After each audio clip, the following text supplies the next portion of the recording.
Good afternoon, everybody. Today is Tuesday, June 2nd, 2026. We're here for a town board meeting.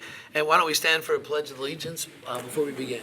I pledge allegiance To the flag of the United States of America and to the republic for which it stands, one nation under God, indivisible, with liberty and justice for all. Thank you, everyone. Councilman Rothwell, do we have anyone for the invocation today? We do. Once again, we are honored to have Lieutenant Togara from the Salvation Army, Riverhead, here and the community center. So I thank you very much for coming forward and leading our invocation today. Good afternoon, everyone. Good afternoon. Let us take this time to pause and thank God for giving us the opportunity to gather here today and to ask Him to guide us today as we deliberate and to bless this town. Let us pray. God of all creation, we come before you this afternoon with gratitude for the privilege of living and serving in this community. As we gather for this meeting, we pause in humility to recognize the responsibilities of those who lead and the hopes of those they serve. We thank you for the town of Riverhead, for its people, neighborhoods, businesses, families, and the future. We give thanks for this community's diversity and for the many ways people contribute to its strength and well-being. May this town continue to be a place where neighbors care for one another, where differences are met with respect,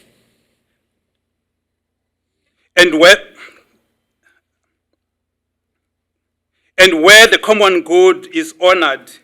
We pray for the blessings upon the members of this town board and all who serve in public office. Grant them wisdom to understand the issues before them, patience to listen carefully, courage to make sound decisions, and grace to work together. In moments of agreement, may they give thanks. In moments of disagreement, may they speak respectfully. And in moments of difficulty, may they seek what is fair, wise, and beneficial for all. We also remember the many people whose lives are touched by the decisions made here today. We pray for families striving to make ends meet, for children and young people growing in hope, for older adults seeking dignity and care, for workers and business owners, for educators, healthcare workers, first responders, and volunteers. Bless all who labor quietly and faithfully for this town's good. We also hold before you those burdened in body, mind, and spirit. Comfort the sick, strengthen the weary, encourage the lonely, and grant peace to those facing hardship or uncertainty. May this community be known not only for its progress, but also for its compassion. Lord, guide this meeting and all that will be discussed here. Keep their words thoughtful, their motives pure, and their actions just. Help them to value service above self-interest, understanding above division, and hope above discouragement. May the work done in this chamber contribute to the well-being of Riverhead and the blessing of generations to come. We ask your guidance, your mercy, your peace over this gathering, over this town, and over all who call it home. Amen. Amen. Thank you very much, Lieutenant. Thank you for your volunteer work with the Salvation Are Army. you clapping for an invocation? Oh, really? So we have a few announcements today. This Thursday is the 4th before the 4th at 5 p.m. at Grangeville Park. Our Chamber of Commerce is doing a great job putting together our next 250th celebration, and so we want everybody to be aware of that. We also have so many things coming up on July 4th, like our Grand Parade, which you can sign up for still, and we have fireworks at the South Jamesport Beach later that evening. Council, women or men, do we have any announcements? Yes, just to mention, the CAP March is this Friday at Pulaski Street School, where the children will be walking in unity against drugs and alcohol in their lives. It's a great event. If you have never been to it, I encourage everybody to come on out. It's a terrific, terrific way to see the youth in the town. Also, on the 13th, the composter and rain barrel pickup will happen between 9 and 12. So please check online if you haven't ordered a composter yet for your yard to help the environment and help the town. Also, Duck Pond Day is going to be on June 14th over in the Wading River Duck Ponds. So please come on out to those great events. Exciting stuff. Yep, one. So this Saturday at the Antique Power Association, everybody knows where that is, right, on Sound Avenue? You don't? I'll give you directions. Saturday, June 6th is the truck pull. If you've never been to one, it's a phenomenal event. That's it. That it? It's it. Okay. This Saturday. Councilwoman Waski. Okay, mark your calendars for Thursday, June 25th at 6 o'clock at South Jamesport Beach. We're going to have music again this summer on that day. This is from the Beach Committee, but our very own clerk Jim Wooten is sponsoring a 60s band to come and play. The event is free. Fantastic. You must have a Riverhead beach permit to park in the parking lot or anywhere outside of the parking lot. This is a great event. It was very well attended last year, and everybody had a great time and behaved very well. And we're hoping for the same this time. So I'm very excited about it. What's better than picking up a beach chair, bringing it down to the beach and listening to live music? So come on down, June 25th, 6 o'clock. Thank you. Else? Good, thank you. All right, now also, this Sunday is our recreations pitch, hit, and run at Stotsky Park at 10 a.m., Field 1. So with that in mind and our announcements over, turn it over to correspondence and reports with our clerk, Mr. Wooten. Okay. All right, under correspondence, we received several letters, all on the agenda, can be read on the websites, mostly dealing with the Long Island Science Center and also the 111 East Main Street, one of the same. Several letters about that eminent domain. We have a letter of reading from Warren McKnight, reference to Meeting House Creek Park, and also violations and how they should be handled. A couple of letters from Brian Carroll, one dealing with the early retirement incentive and one dealing with the Peconic River Hotel. They were not published, but they certainly were circulated to the parties that they were meant to be going to. And that's about it for correspondence. But like I said, all those can be read on the agenda on our website verbatim. Under reports, we got receiver taxes. The total tax collection as of May 20th, 2026 was $119,976,446.02. And then a week later, on May 27th, $169,728,805.22. And that concludes our reports for this meeting. Thank you, sir. With that in mind, we will move on to our very first public hearing. Our first public hearing was scheduled for 2 o'clock. It's 2:09. It's to amend the site plan for Scotts Point. And to begin us with that, we have our planner, Greg Bergman. Thank you. Good afternoon, Supervisor, members of the board. For the record, Greg Bergman, Senior Planner with the Riverhead Planning Department. What we have today is a public hearing for a site plan application seeking to amend the previously approved site plan for Island Water Park, AKA Scotts Point. This application seeks to amend the plan which was previously given final site plan approval by the town board by resolution number 2025-571, which was adopted by the town board on June 17th, 2025. This current application specifically seeks the following amendments: the installation of a zip line across the existing man-made lake, the installation and use of temporary floating docks to facilitate the use of battery-powered bumper boats on the lake, installation of a fire suppression well, and also seeks to amend covenants and restrictions that were filed on the property in connection with prior approvals, including the following. It seeks to amend a covenant and restriction which currently states that the use of the go-kart track shall be limited to go-karts as stated by the applicant in its submittals, and that the use of the track for any other type of vehicle shall be prohibited. The application seeks to change that language to the use of the go-kart track shall be permitted for go-karts as stated in the applicant's prior submittals and for special events utilizing drift cars as depicted in the applicant's amended site plan application. I will note for the board's knowledge and information that this condition, the CNR, was required and imposed as part of a conditioned negative declaration which was adopted by the board in connection with the prior application. And that conditioned negative declaration was adopted by resolution 2025-234, and that was adopted on March 4th of 2025. The application also seeks to rescind in its entirety a CNR filed with the county clerk on January 28, 2014, and replace it with the use of the on-site lake shall include proposed rope tow cable system and sealed environmentally safe marine battery-powered motorized watercraft, including but not limited to bumper boats, e-foils, canoes, kayaks, rental sailboats, and similar watercraft described in this application. And just for the board and the public's knowledge, I'm sure the board will recall, subsequent to the submission of this application, the applicant did receive the final reclamation approval from the New York State DEC's Division of Mineral Resources. They received that final reclamation notice on April 16th, 2026. So that removed the New York State DEC's mine lands jurisdiction over the project site. So that's the gist of this application, what it's proposing, what it's seeking. At this point, I would open it up to public comment.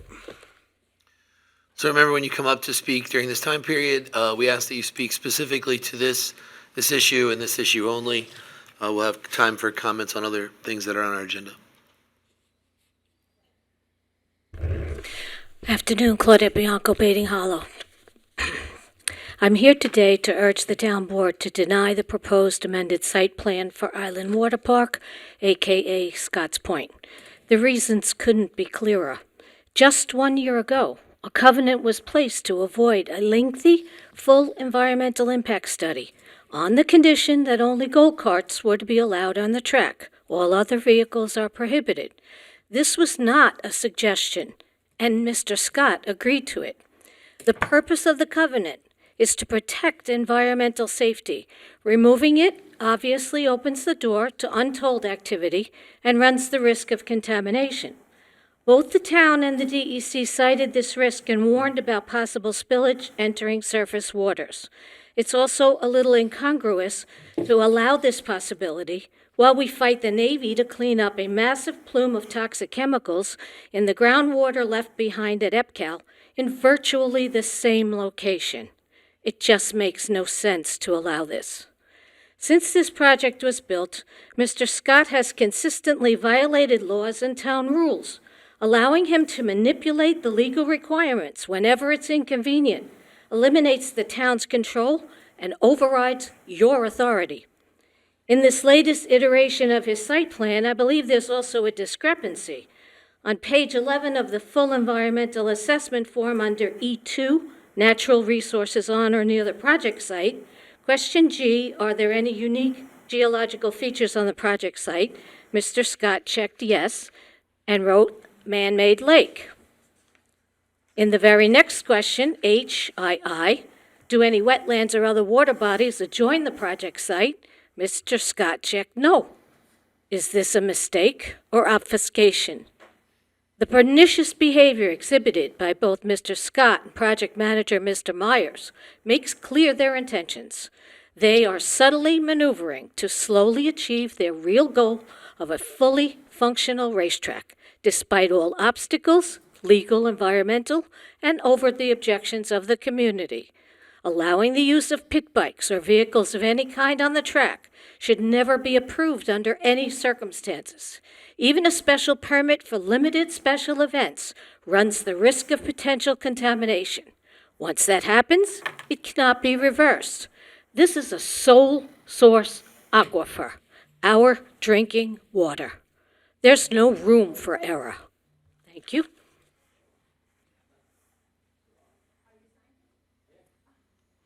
Who's talking?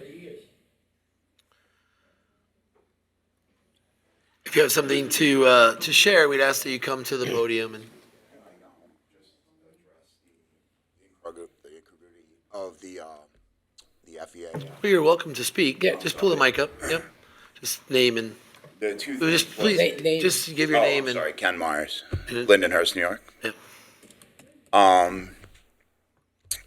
The lake on the property is wetlands, but that says adjoining, and we don't have, according to the DEC, we don't have wetlands on the adjoining or adjacent properties. That's what it is. So there's a difference between, just so you know, I wanted to correct that mistake.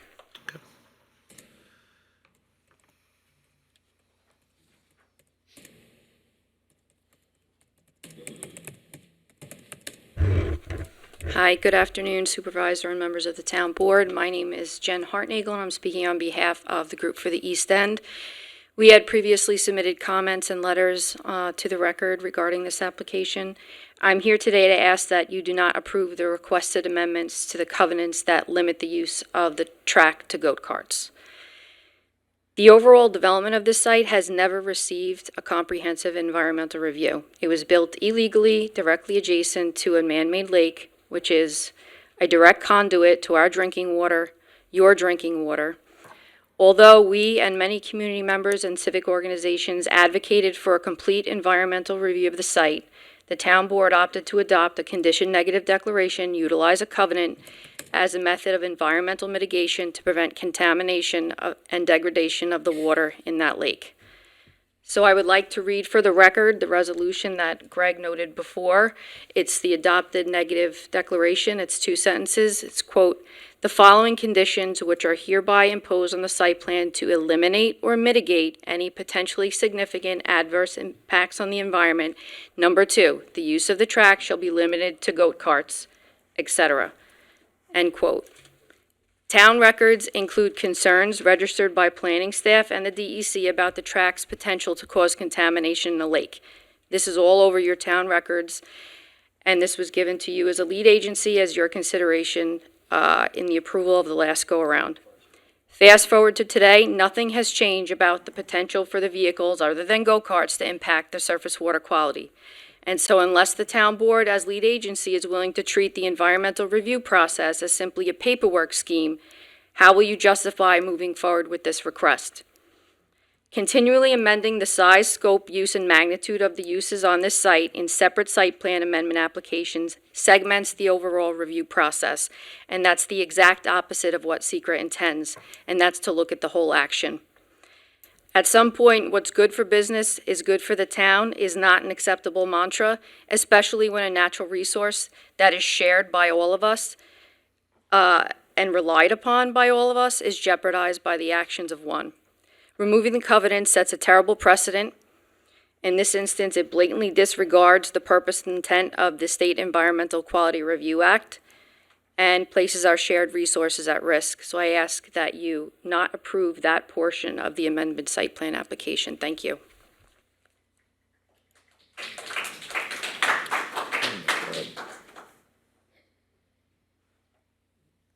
Good afternoon, Mr. Supervisor and members of the board. My name is Barbara Blass, and I live in Jamesport.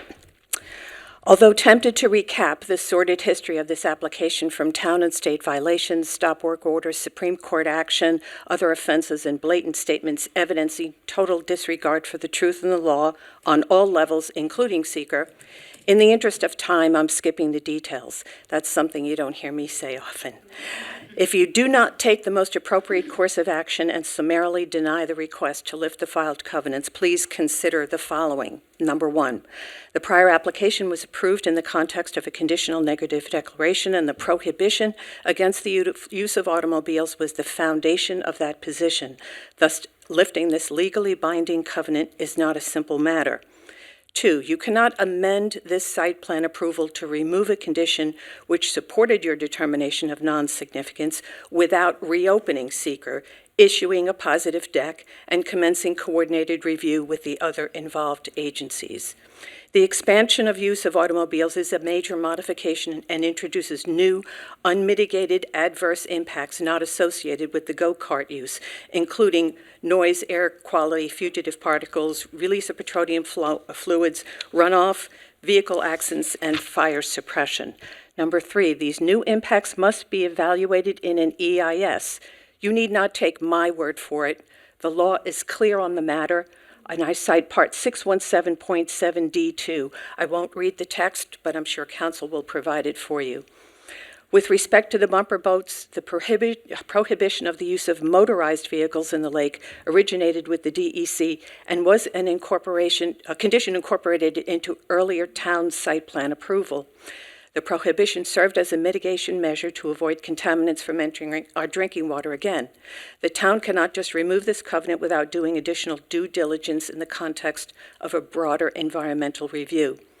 Purely speaking, I admit a lithium-ion battery-powered bumper boat is still a motorized vehicle, albeit a more eco-friendly one.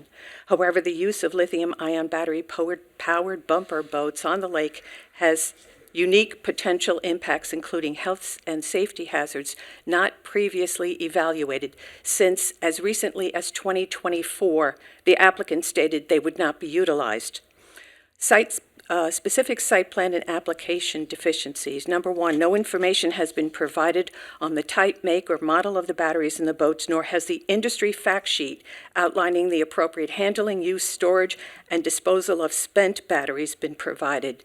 We should know the degree of impact which could be absorbed by the boats without jeopardizing the integrity of the battery and its component parts. Two, in the interest of health and safety, you must be assured that the staff as well as the first responders have been properly educated on all safety protocols for lithium-ion battery use on land and in the water. Three, the site plan must clearly show the location of the charging station. I could not find it on the plans and provided, and I apologize if it's there. But if it is already installed, was it done without an electrical permit and required electrical inspection?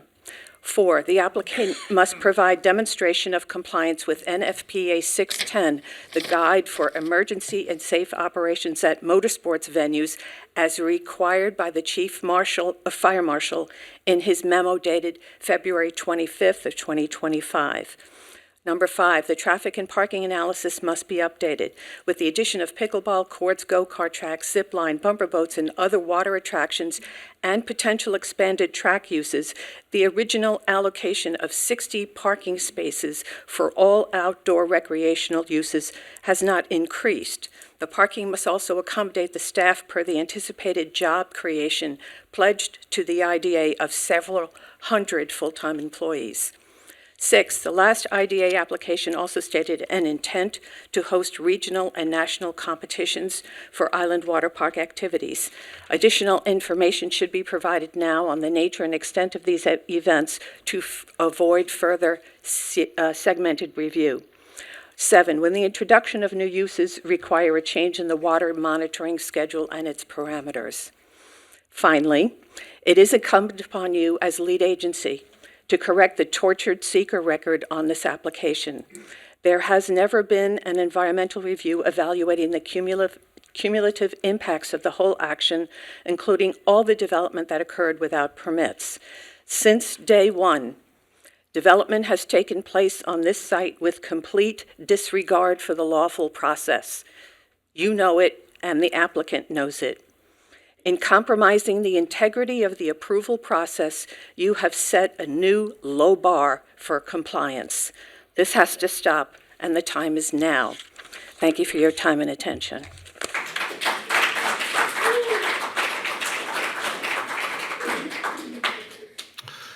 I believe we have one online. If somebody else, if you'd like to speak, if you could just make your way over to right in front of the podium, and we'll get to you in a second.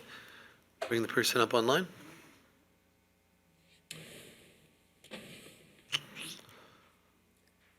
Don't forget about all those wonderful announcements you heard of earlier. Our CAP March this Friday. The great stuff that's happening. We're almost ready. Chip? Nope. Nope. Are we not happening now, Chip? You can go ahead and approach, sir. James Fischler, Hunter, New York. Good afternoon, Supervisor Halpin, council members, fellow concerned citizens. Thank you for the opportunity to speak. I grew up on Long Island, and I've known Eric since we were kids, and that alone would have been enough for me to drop everything and show my support here today. However, the reason I dropped everything and came from Atlanta is because I've spent the last 30 years at companies like Apple, Sony, Samsung, and worked closely with local and state governments on integrating businesses into local communities. In my role as Chief Commercial Officer, I've evaluated locations for U.S. assembly plants and major facilities. And one of the first things we look at is tax impact, local talent availability, but as important, if not more important, is how local governments treat businesses already in a market, predicting how companies will be treated in the future. This is more than just a business. It's a mission. Scotts Point gives families and kids of all ages a safe, fun, engaging place right here in our community, both indoors and outdoors. It creates jobs, enhances tourism, and delivers real economic value to the area. Look at Thrills Indoor Amusement Park. They have 2 locations in Pennsylvania and Connecticut. Recently looking to expand, they dropped New York from their consideration set for a number of reasons. But the single biggest factor in their decision was to move to Atlanta, where the government was welcoming and the community supported it. They started this planning in late 2024, and in less than 18 months, later this month, will open day 1. That's a government that understands the impact of local businesses coming in. With my time at Samsung, I learned a lot about their Disney-like theme park in South Korea. This has created thousands of jobs annually and has a roughly $250 million impact to the economic area surrounding the park. This includes amendments to the original plans almost annually to ensure that the park meets the changing needs of the community, a key factor in situations like this. Decisions these local governments make send a loud message. Observing how situations like this are handled will certainly influence which businesses consider Riverhead for further expansion and/or new opportunities. And I know I will be paying close attention as I consider where to build future factories and offices. Not approving the request in front of the town will ensure the residents lose out on the family experience, potential employment for those same families, and existing or potential future businesses will think differently if Riverhead is where they want to be, as I am proof of that. Let's do the right thing and support Scotts Point fully so they can have the positive impact on the economics of Riverhead, and as important, its residents who deserve Scotts Point as a destination. Thank you. Is it right? Yep, it is. Ken Myers, Lindenhurst again. Sorry, I can't hear you. Ladies and gentlemen, if you could keep your conversations to not happening. I've been working with Frank Mancini from the Riverhead Water District on potential of, if this is approved, moving forward with a new testing schedule, which would be several times during the summer, looking at all the chemicals that would apply, volatiles, anything involving gas-powered vehicles. If it were to either go in the lake or not. If something were to go in the lake, there would be a much more comprehensive, comparable to the Navy test. I have this here for you. Frank agreed with this being a very comprehensive program that would help us. I think it actually strengthens the testing that we do already, that we agreed to last time. Can I bring this forward? Should we give it to the clerk? Thank you. Councilwoman, I'm sorry, I didn't mean to. Did you have something you wanted to say? No, I was Oh, saying okay, to the okay. Bob. I just realized I heard something. I just wanted to be respectful. Sorry if I did. Thank you. Mr. Myers?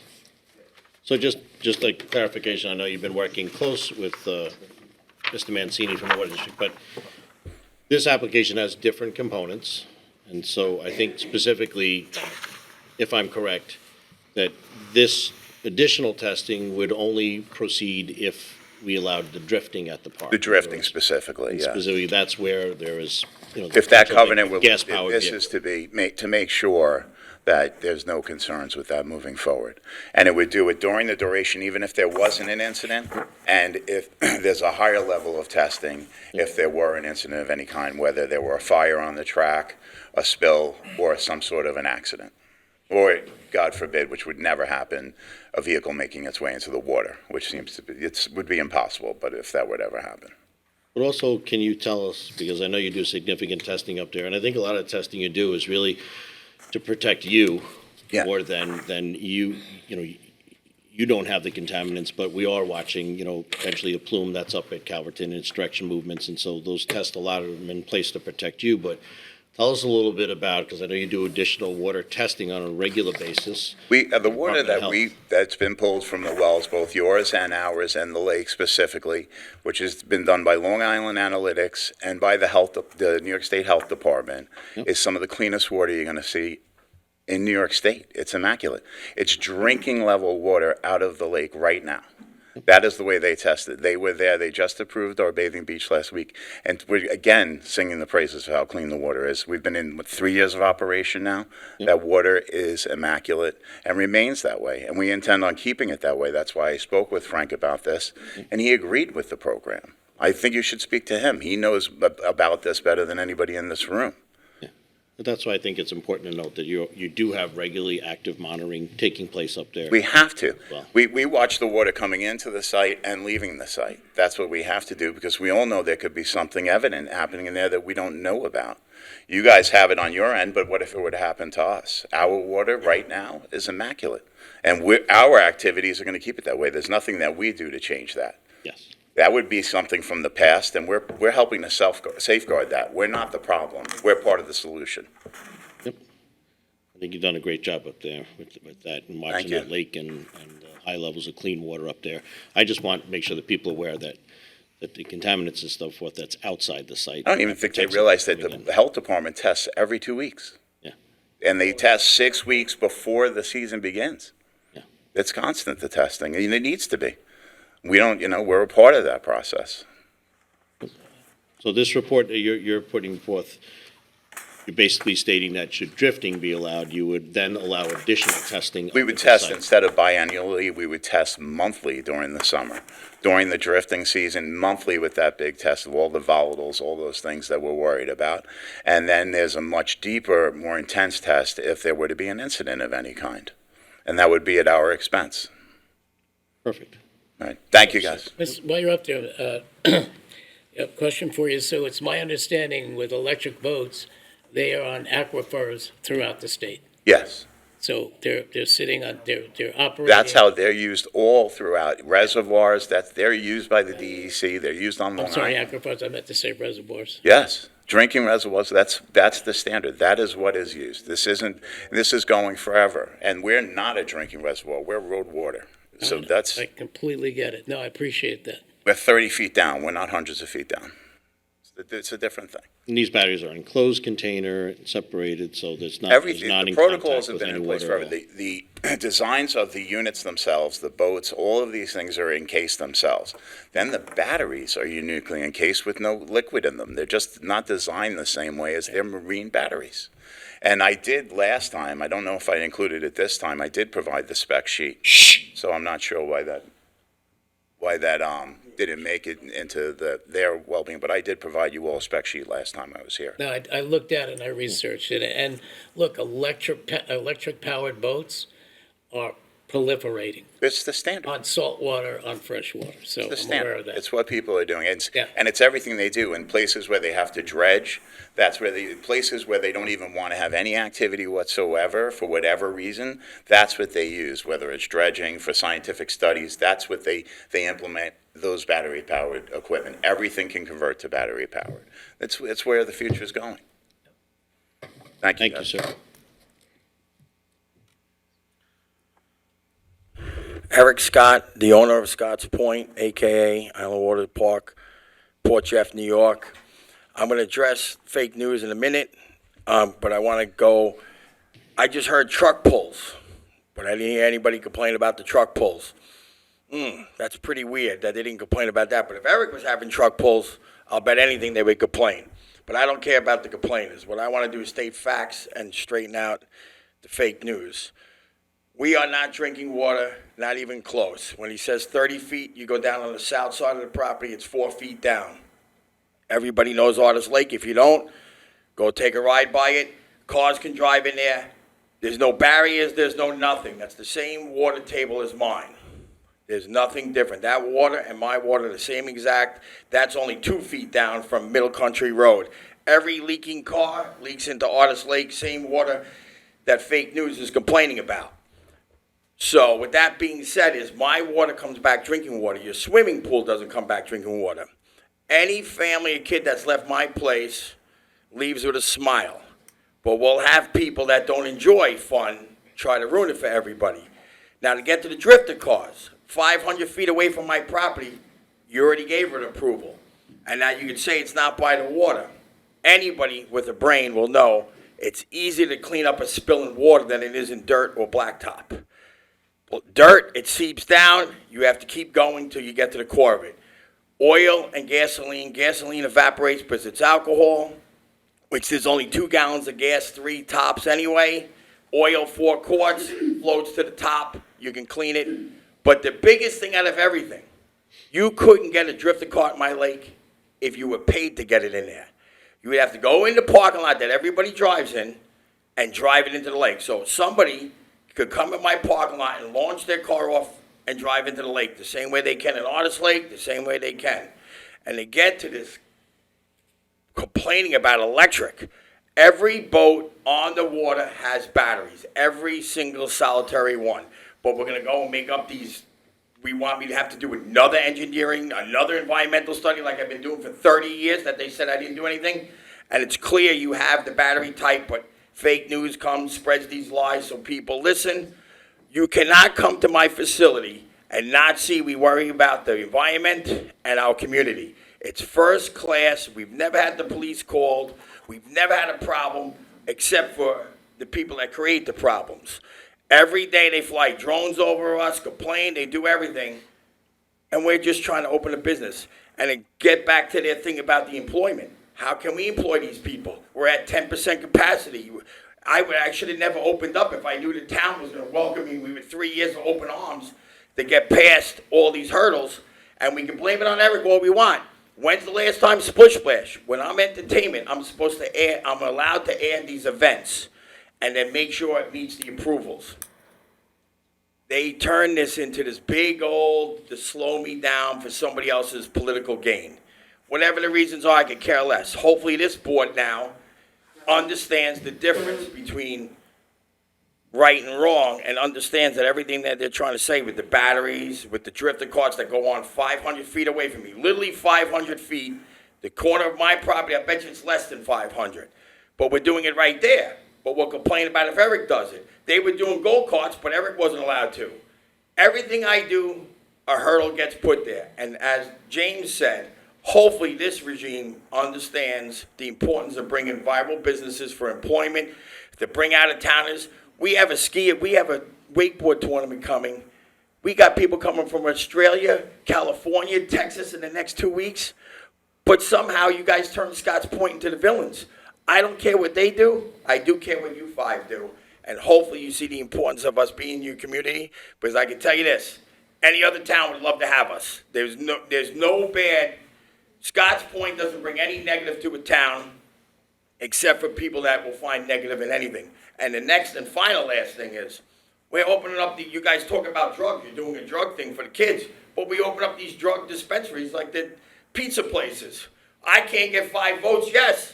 But you'll get 5 for a drugstore. But we're saying we don't want our kids on drugs.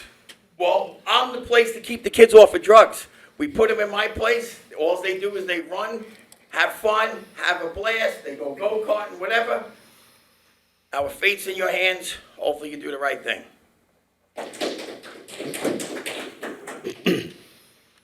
Warren McKnight, Riverhead. I'm glad he's here. Clear mic, tell them. Warren McKnight, Riverhead. I'm glad he's here.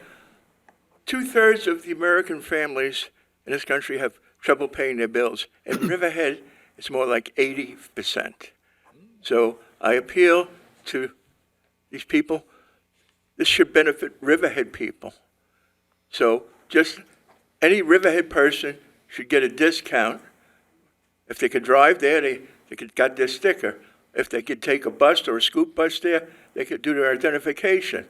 We don't want to be like Mexico, where they have tourists from all over the world, and our local people don't benefit. And talk about drugs and cap and everything else. Well, most of the kids, most of the people who are vulnerable to that can't afford it. So help us out, please. Please. Mr. McKnight, we just want to make sure we're trying to keep it to just the site plan. Yeah, wait, but this is Okay. this is pertinent to it. I'm sorry. Okay. Okay, I'm sorry, but this should benefit the community. You know, if it doesn't, Thank you. Thank you, Mr. Mina. Is there anyone online? One online. If you want to pull that person up online, and then I think somebody else is making their way to the podium, so.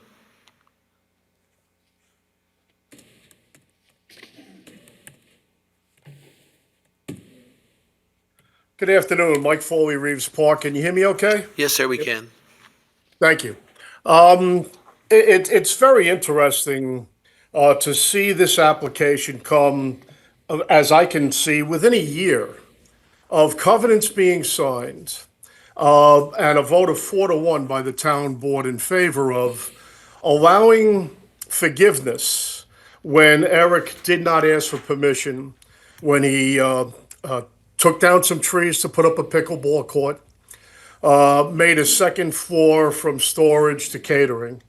And to me, the most egregious thing, put a racetrack around an aquifer supplied lake. This was just absolutely outrageous. And there's no secret to people that follow these meetings that I supported Tim Hubbard on a lot of things.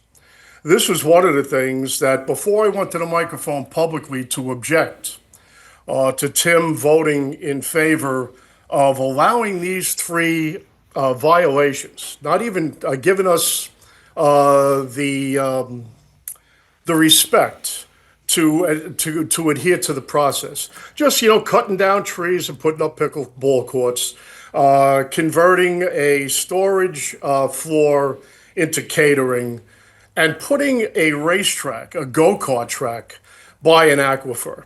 Kind of showed that, Eric comes up and he sounds like he's being persecuted. Eric, some of the persecution complex you have is because of your disregard for the process. If you came through on normal channels and adhered to those things, I don't think you'd hear as much negative stuff. So that is the seed that you planted, Eric, not the town board. You planted it. And in order to get over on these improvements to your bottom line without any application, you just put it in. And, I thank Denise for being the only one of the 5 board members to vote no on this. She saw back then what was going on, and regardless of whatever political pressure there was or internal pressure from the town board or from donators, Denise stood tall and said no. And Denise, I thank you for that. And I certainly hope there'll be a couple more people on this board that will stand with you on this application. I do remember Joanne, and I have not had a time to look at the last public hearing. But I'm pretty sure, Joanne, that you had also mentioned that this was the red line, that allowing these improvements, this track, this pickleball court, this catering hall, to go ahead with a $50,000 slap on the wrist was the final bit that would be tolerated in improving Scott's point. And I want Scott to know something. I want his business to succeed. I want improvements that do not threaten the environment to be properly applied for and investigated, and I would support those things. When I hear Barbara Blast talk about battery threats, I certainly trust Barbara more than the owner of Scott's Point, and that's something that should be thoroughly investigated before it's allowed. Certainly, me as a layman, it seems to me that battery-operated boats are benign, but I could be wrong. And I heard a few other people that certainly are hired and supported by Scott to say that these are things that go on, and I understand that. So on that note, if it is acceptable after investigation, I can see that. A zip line, I have no problem with a zip line. But this gas track coming anywhere near our aquifer, after he got over like a fat cat without an application to have these go-karts go, is a step too far. So, Joanne, I hope I quoted you and your feelings on this properly in 2025. Ken and Bob, I don't remember your comments, but I will be going back to the last public hearing to see what you had to say. And of course, Mr. Supervisor, your opinion on this is really unknown right now. I guess we'll find out when it comes up to a vote. But let's just understand something. This persecution complex that Eric Scott just put to the microphone is laughable and it's arrogant. And I just hope that the people understand that are listening to this or are out there can see it. And I certainly hope the 5 people sitting there represent the people of Riverhead will vote no on this project if it must be withdrawn to reconfigure it so that the zip line's okay and the battery operated boats, once they're investigated, is fine. But under no circumstances should this go-kart increase in danger to our aquifer be allowed. I thank you for listening. Anybody else? There's no one else in our room. Then we'll do as usual. I think Mr. Mancini. Oh, Mr. Mancini, you did want to speak. Sorry. Oh, go ahead, John. Mr. McCullough, go ahead. Okay. John McAuliffe, Rolling Woods and Riverhead. I had not planned to speak on this because I think there are a number of very capable people you've heard from. But it does raise questions that I think have to do with governance in small towns or small cities, how we regard ourselves. If, given the history of violations, given the history of rewrites, given the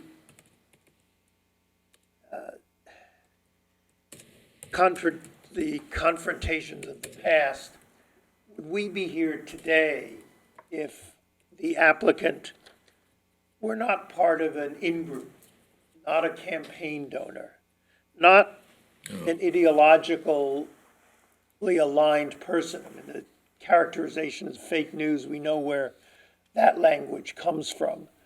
I think that I hope the board is able to separate all of the not so obvious reasons to let something like this go through from an objective decision. I agree with Mike, which I don't always agree with him on. And I would say that with Mr. Scott, I do agree with his position on the drugstores, the drug dispensaries. So we're not 100% in disagreement, but I think in this particular case that the board would be well following its responsible position by voting against the points that have been noted. Greg, could you just come forward and explain to me, if you don't mind, the difference, like why in 5 years we've never seen an application become for the board for Splish Splash, but yet each step that Island Water Park does come in and each activity that they want to do, they stand before us. What is exactly is the significant difference why we don't see anything from Splish Splash come forward to us? I can't speak to that. I have, in 10 years with the town, I've never seen anything for Splish Splash come before us. So I have no knowledge. I can't speak to that as to why that's not. They add new rides and so forth. Don't they have to go through the building department and the planning department to have those approved? I can't speak to that. I've never received anything from them. I can't speak to whether or not they do have to come before us. I'm not going to offer just opinion. I'm not going to just speak out of turn. So I cannot speak to that. Okay. Sir. John Cullen, Northville. Seems we're dealing with the people that are the best at Just put the mic asking a little for closer to you. forgiveness instead of permission. I recently rode my bike. I ride my bike through the Calverton area all the time. I went by Skoslow's place where he does the drifting out on the runways now.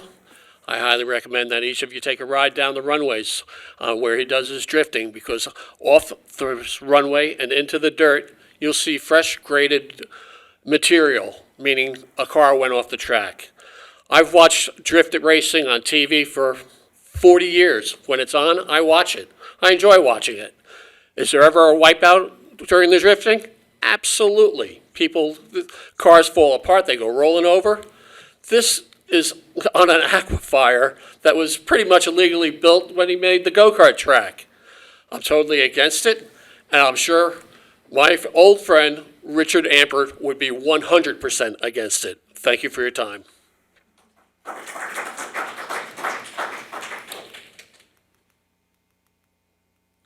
Hey, this is Frank Mancini from the Water District, and I heard my name a number of times, so I figured I'd come up here.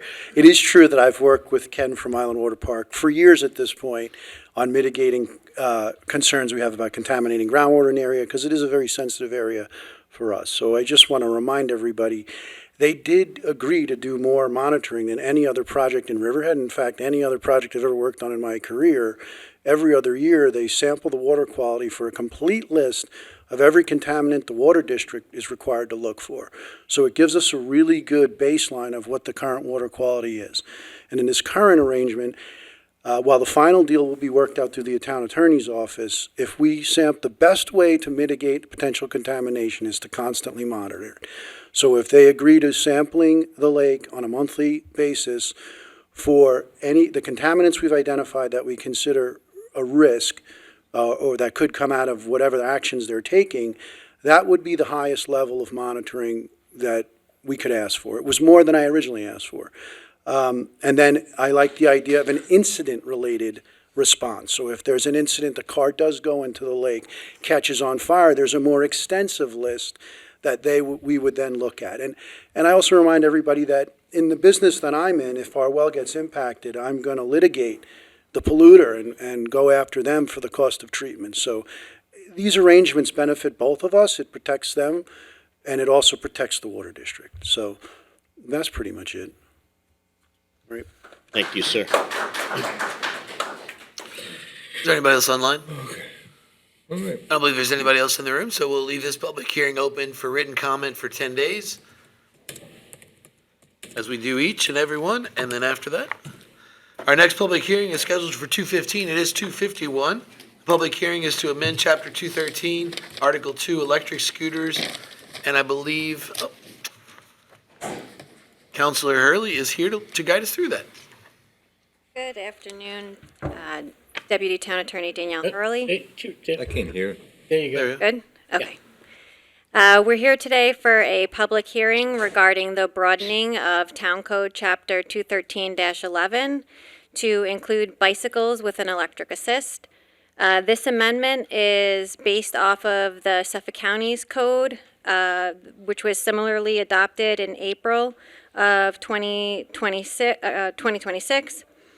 Having our own Riverhead Town Code on this topic allows our police to impound violators and allows our town attorney's office to prosecute these violations as charges in our justice court as opposed to the DA's office, and allows all fines collected to go to the Town of Riverhead General Fund. So I would like to open this up for public hearing. Thank you, ma'am. If there's anybody in the room that would like to speak, if you make your way over. And if there's doesn't look like there's anyone online just yet. But yes, sir, you can make your way to the podium, just your name and your hamlet. Hi, I'm Bruce Kagan. I live in Wading River, part of Riverhead.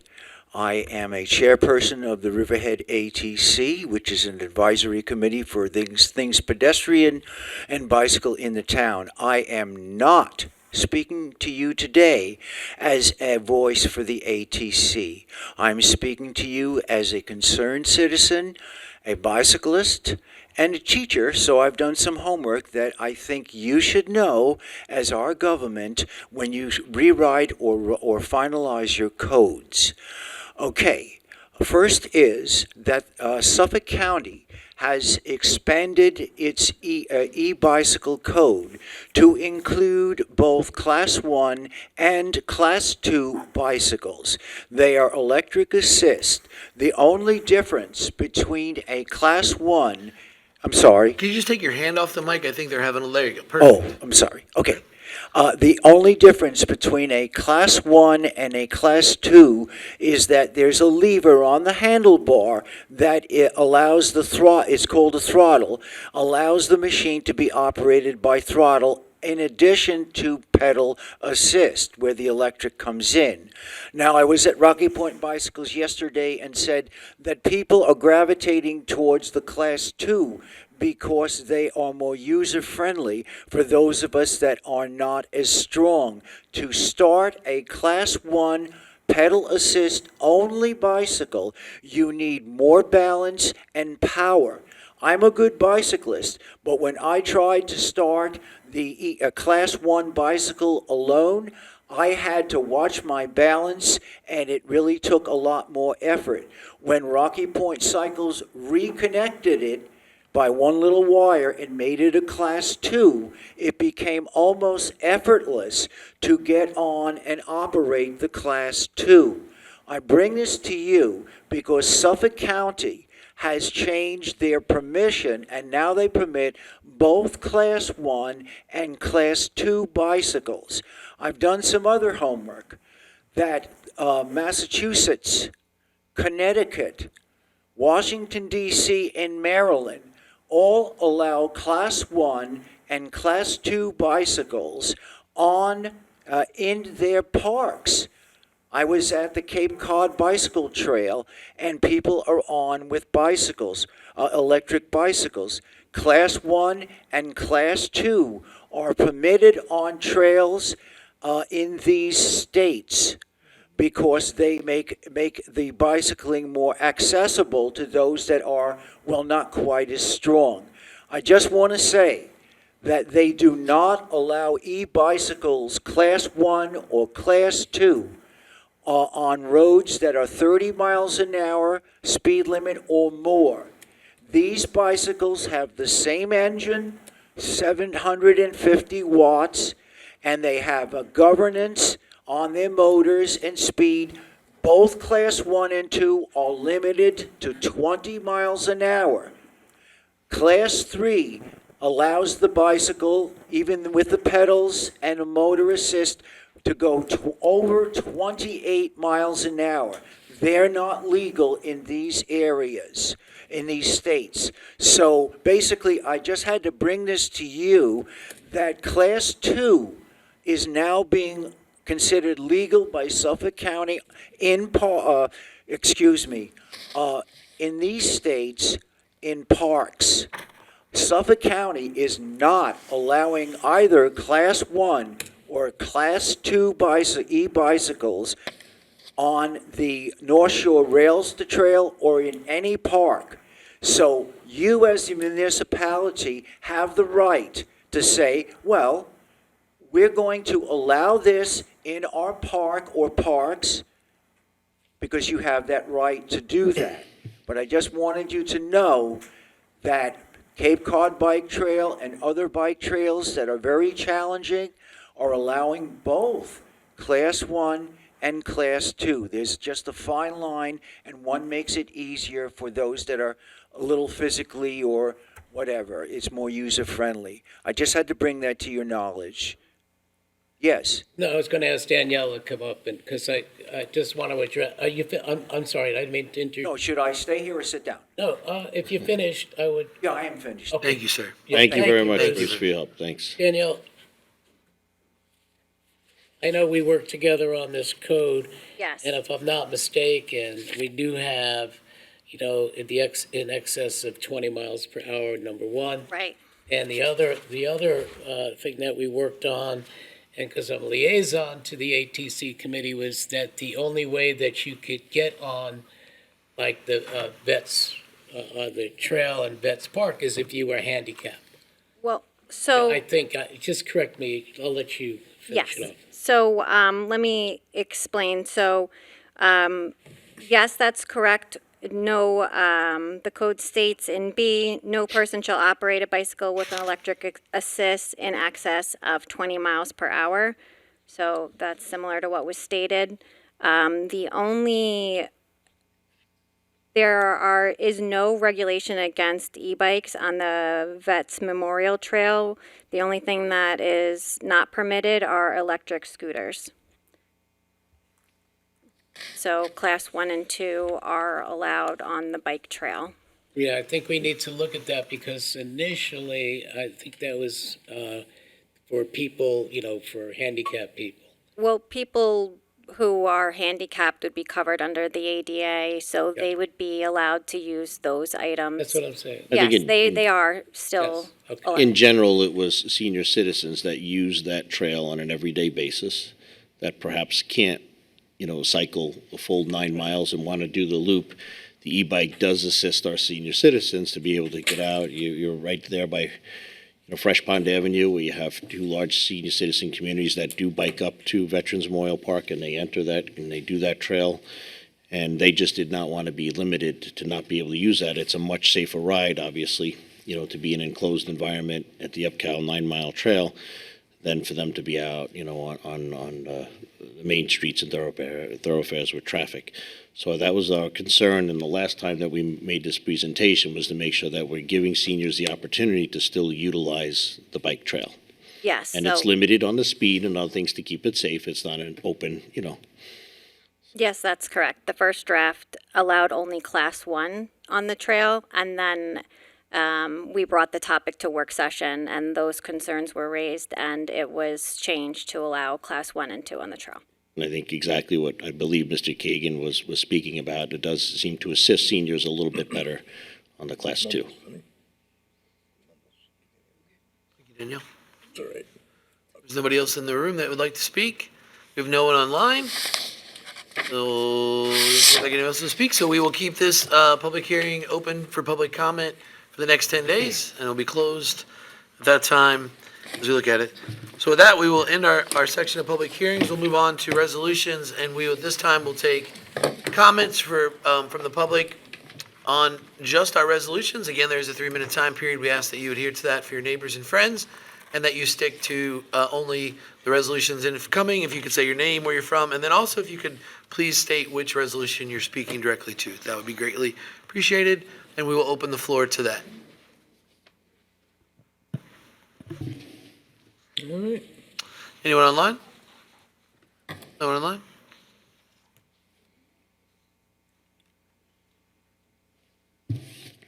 Oops, let me go back.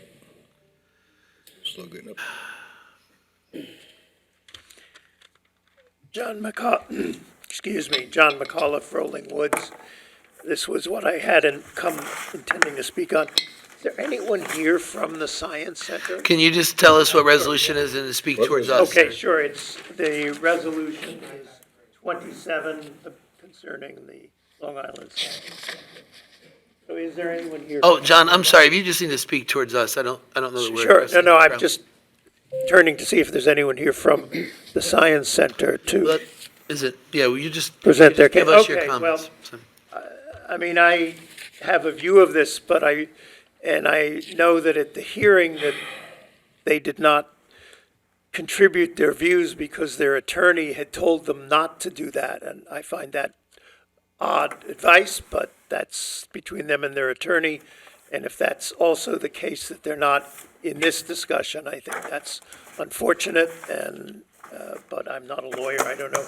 Presumably it has to do with the preparations for fighting you in court if you do adopt this. I wanted, you notice the T-shirt, it has to do with your previous eminent domain, which is bringing us the horrific hotel that we will be discussing on June 10th at the hearing. But I think that it is, in particular in this case on the question of the Science Center, I'm just disappointed that you're rushing. You don't think it's rushing ahead, but I think it is rushing ahead to destroy an important potential community facility that would have the kind of impact that Ms. Waske has spoken to, of encouraging people to move beyond the aquarium and actually walk down Main Street and take advantage. Now, I did send you a letter, and I don't know if it's an option. There is this vacant building across the street. If you're really after that piece of property, then I think that you could maybe facilitate it and avoid all of the legal mess if you could help them get that spot. Because from the Science Center's viewpoint, I would guess that would be as good a spot as where they're in now. I do think that we heard at the hearing from two members of the board, from Ms. Waske and Mr. Kern, that they had not had any private discussions or about or with anyone who was a potential buyer of the 111 spot. I would love to hear from Mr. Rothwell and Ms. Merrifield, and also from Ms. Thomas, and from Mr. Petroselli if they'd had any discussions with potential buyers of that spot. It's an awkward situation, but I think the problem is that we don't know what it is that you actually have in mind, and so I hope you stop and think about another way of solving the problem. Give you your comments.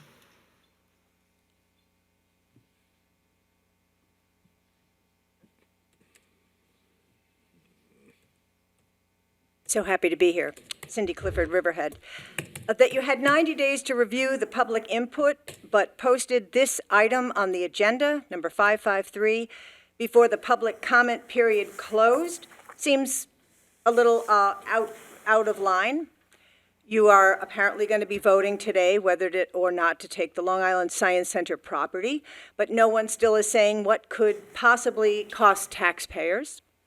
The board will vote on proceeding with eminent domain to replace what is an educational and community asset with, well, you're not telling us that either. All we know is that CDA Director Dawn Thomas and board members Rothwell, Kern, Waskey, and Merrifield pointed to the Science Center's financial status to justify taking the property for, well, again, we don't know why. These same board members, had the town been supportive, as they are to other projects, the Science Center could be close to or already opening. Instead, you're looking to vote for eminent domain that will result in a far longer stretch before legalities are settled and the board's unannounced project gets a shovel in the ground. With all the focus on new projects, where is the board's support for our existing downtown businesses that are suffering during this ongoing upheaval? Now the town's renewed threat of eminent domain has effectively frozen funding from grant lenders. It seems the Long Island Science Center was set up to fail and is now being blamed for failing. At last month's public hearing, as board members worked to disparage the Science Center's financial status, Councilman Kern offered an analogy that if you want an ice cream cone, you have to have the money to pay for it. But if they won't tell you how much that cone is going to cost, then are you still going to buy it? Why are board members and Ms. Thomas unable or unwilling to tell us how many millions of dollars this takeover could cost us? How much have we already spent on outside counsel? And how long could that cost drag on? We deserve to know who and what is behind the ongoing drive to take this property and why it's not being made public. Have you been talking to developers? We've asked you before. You didn't answer. Are there already potential plans for this site? We've asked you, you haven't answered. Is someone waiting in the wings? Still waiting, can't get an answer, but we should have one. We deserve to have an answer. Instead of looking for a blank check for a mystery project, we want our town board and community development director to support the Science Center. As Supervisor Halpin's working to stabilize our budget and avoid raising taxes, why are other board members so cavalier about spending without accountability? And why aren't they also working to keep our taxes from going up again? The Science Center should be a downtown anchor, and it should continue to benefit Riverhead long after you have all left office. Thank you.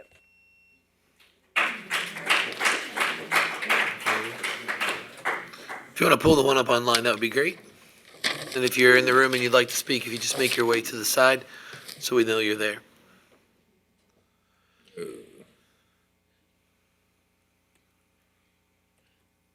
I listened to some of the comments while we're waiting, and I wish that you would answer some of your own questions, Ms. Clifford. The CDA has worked many times and given many options to the Science Center to try to find additional locations.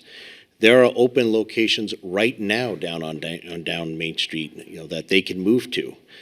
Science Center currently, once again, is up at Tanger Mall. It's not downtown. What's downtown is a vacant, dilapidated building that at some point needs to be addressed. You talk about survival of our businesses downtown. That's exactly what this board is trying to do. We promised that we would build a town square that would become a driving force for pedestrian traffic and to bring tourism here so that specifically those businesses downtown can thrive. And they've been waiting. And as I said before, I've attended ribbon cutting ceremonies in Greatjoy, and I've seen those same buildings closed down and not survive downtown because we don't have the activation space that is so greatly needed. So there is nothing political about any of this. It is simply the fact that we promised to activate downtown Riverhead, and that's what I certainly intend to do my best to do that, to be successful down there, because we owe it to each and every business downtown. I'll let Mr. Herrera speak. Go ahead. You'd be welcome to, you can re-loop through, but you'd have to wait your turn again. So, yes, sir. Mr. Herrera, can you hear us? Thank you. I have previously made a formal submission to the town regarding the eminent domain seizure of the Science Center. I believe that there may be ethical and professional responsibility issues involving lawyers on this dais that require that at the very least the matter be referred to the town's ethic board for consideration. However, I noticed that the town clerk omitted my submission in the letters included in the notice of hearing today. I think that continues to be part of the ongoing failure to disclose material facts and a violation of the town clerk's responsibility under the town law to maintain proper records of this proceeding. And I echo the concerns raised by a fellow constituent. You've had members of the board ask specifically to disclose whether they had any dealings or interaction with the no-bid master developer, and no member of the board responded to those highly relevant questions. In fact, Ms. Waskey specifically directed Councilwoman Merrifield not to disclose that. You weren't And I in the room asked- for that, excuse me, you weren't in the room for that. I turned to Denise and said that because there were several members of the audience that started pointing at her and singling her out and demanding an answer from her. And I didn't think that she needed to respond to that at that time with the way that she was being Well, I'm spoken singling to. you out. I'm singling you out, and I ask that all of you respond to that question, whether or not, given the lack of any specificity of what the plans are, whether any members of the board have had discussions with the master developer, who incidentally was not present at that hearing. And if you do not answer and take the Fifth Amendment on this, I ask the taxpayers of our town to draw the worst possible inference as to why you failed to disclose that material information. And as for you, Mr. Wooten, as you failed to include my detailed submission, we will be compelled to notify the Committee on Open Government of your dereliction of your duties. So have a good day, I really don't folks. know what you're talking about, Ron, but that's all right. I welcome your challenge. Thank you. I don't know what you're talking about. Well, let me be clear. Let me be forwarded clear. everything. I'm not even going to talk to you about it. So as long as you expressed your lack of knowledge, Mr. I Herrera, would note as long that as on I September watch every 28th, correspondence that comes in and put it in, so I it's don't not know what you- included, so it's not included in the letters included on your notice. Well, then maybe you So, should check your email Jim, address. Jim, You didn't get Jim, you're a friend, okay? So let me just alert some point. This is a matter that is ripe for litigation. Mr. Herrera, We know that it's Mr. been Herrera, this is Well, something you know that goes I wouldn't do that, Ron, so. Mr. Wooten. Jim, so let me Mr. take Herrera, a we're moment. gonna end this conversation right now because your time is up, and it You goes know, straight No, from our he's asked the conversation of. question. He's asked the question. I have a right to respond. I didn't well, ask a question. actually, I said, thank I you, wouldn't sir. do that. All right, is there anybody else in the room that would like to speak? Yes, Kevin. First, I did submit a document on Friday. It didn't get in there, but I know why. I think you had a 10 o'clock in the morning limit on that on a Friday after the 10-day for, I'm sorry, Kevin Shea, Baiting Hollow. And also, this is about 553 resolution. Yeah, About the 553, eminent domain. thank you, Thank sir. you, first of all. Sorry about that. Okay. The second thing is I believe I submitted a second document for arguing not to continue with the eminent domain. Today, I'm just going to be coming up with not a poem. Today, I'm going to be coming up with 12 perspectives on the situation, because I do know you have the vote. I know it's happening today, so I'm hoping that the last 11th hour or the 11th minute to 12 o'clock, we're able to get done. I have about 2 minutes, so I'll go through the perspectives. With the ultimate goal is understanding what I listened to was that downtown Riverhead needs an immediate economic activation, rapid revitalization, financial stability, and visual continuity alongside the new town square. I hope that that's what you believe. The facility at 101 East Main Street appears stalled. Internal renovations have paused. The municipal leadership worries that an incomplete project creates a blight on the town's momentum. So it would be nice, again, if both the town and the Long Island Science Center desire this exact same result. They both want a vibrant, architecturally sound, heavily trafficked, anchored destination that draws thousands of families to Main Street, support local businesses, and injects millions of dollars of non-taxpayer funding into our local economy. So with that, I don't think the eminent domain might be the way, and I just want to make sure I go through some of them with the time remaining. I'm going to go with 12 perspectives. I'm not going to get through them all. I can submit this and another one of them when you get later, but obviously you have the vote now. The first one is technological and innovation perspective. The town desires the cutting edge, the high-tech infrastructure that updates the face of Riverhead. The board fears this lack of tangible modern progress at the site. While the evidence shows that Phase 1, design engineered by the Manhattan's prestigious DXA studio, outlines a world-class 24,000 square foot facility featuring a premier planetarium, cyber learning suites, and interactive STEAM labs designed to transition Riverhead into East End Innovation Hub.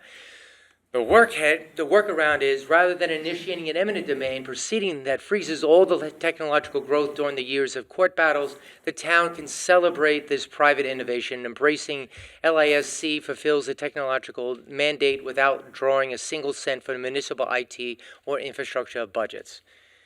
Okay, 16 seconds. I'll try to get through 2. Environmental sustainability.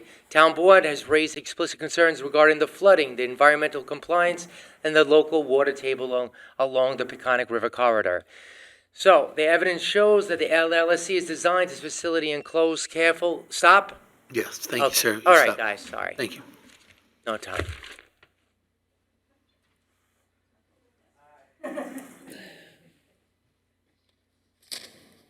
Good afternoon. Joan Sear in Jamesport. I have 2 questions regarding Resolution 2026553, Long Island Science Center, 111 East Main. And the first one is that the accompanying fiscal impact statement that accompanies the resolution says there will be no fiscal impact. And can someone explain to me how we can acquire a building, how we can purchase a building and it doesn't have a fiscal impact? This resolution just makes a determination. It doesn't address what the compensation is going to be. That would be subject to a subsequent resolution. Right, but it makes a determination. But whether it's $1 or it's $3 million, it's a fiscal impact. So how can the town say there's no fiscal impact, Mr. Howard? There's no fiscal impact with respect to what is done by this resolution. Okay, So then clarify for us everything that you're talking about will be addressed by subsequent resolution when there's more clarity on what that impact will be. So today we're determining exactly what that will have no fiscal impact. And I'm not trying to be contentious. I'm really trying to understand this. This is a determination as to whether there's a basis to move forward with the condemnation. Okay, so if this resolution is approved, what does that empower the town to do, please? It would empower the town to proceed farther down proceed with eminent domain through a court action or negotiation with the property owner. And at some point, there will be another resolution that will lay out the fiscal impact to the town and the taxpayers. Okay. Yes. Thank you for that. The next question is related to the same resolution and to other resolutions, and this is directed to Mr. Wooten. Can you please explain for me why some of the letters that people write are listed, but then it says not published in the town board packet? Because it was a policy made back with all the issues going on with the charter school and motocross, that we were getting inundated with thousands of letters. And there was some discussion at the board and from the public that they felt that there was a lot of weight being put on decision-making from people outside of Riverhead. So we made a policy decision that we would publish those from people who reside in Riverhead and not publish those that don't. But they still get circulated the same way. Everybody gets every letter that comes in. All the board gets them, and the board so that's the way we do that. And then we just, so, I mean, it gets sent to where it has to go. Publishing is something that I started. It was never done before. So, So 100% of the unpublished letters are from people who do not reside within the town of that's correct. And Riverhead. it says it says right on the town clerk website that, letters will be circulated and go into their intended property, but only those from residents will be published. I can confirm we do get every single letter. So when somebody writes it to the town clerk, it goes. And if a resident's letter is not published, they submit a letter and it was not published, they should alert you so that you can publish it next time? Yeah, well, just put, I mean, we don't publish your address, but just tell us your jurisdiction where you live, that's all. Thank you. You say James Ford or Rackwold. Right, but if somebody lives in Riverhead and their letter was not published, they can contact you and say, oops, you forgot to publish my letter, would you please? Oh, I'm sorry, ma'am, you just, please don't address this, you come over, so. So they can contact you and say, oh, you forgot to publish my letter, would you please publish it? Yeah, well, I had that with Claudette. I mean, I know she lived in, I'll be honest with you, I checked the correspondence, but it's actually put into the agenda by my staff, and they look for that. Okay. And when I saw that, I said, wait, I know Claudette, I know where she lives, so I mean, so that, I made sure that got it. So. Thanks very much. I know I know a lot of people in Riverhead, and I know a lot of people by name, and especially those that elevate themselves to write letters. I pretty much know pretty much everybody in Riverhead. Okay. Afternoon. My name is Brian Carroll. I am a Riverhead resident. I thought it was Mount Sinai, I'm sorry. I did notice that some of my letters were redacted from the public comment. I bring that up as a notion that I am indeed a Riverhead resident. I've been a Riverhead resident for 7 years, but that is not the point that I come to the podium today on.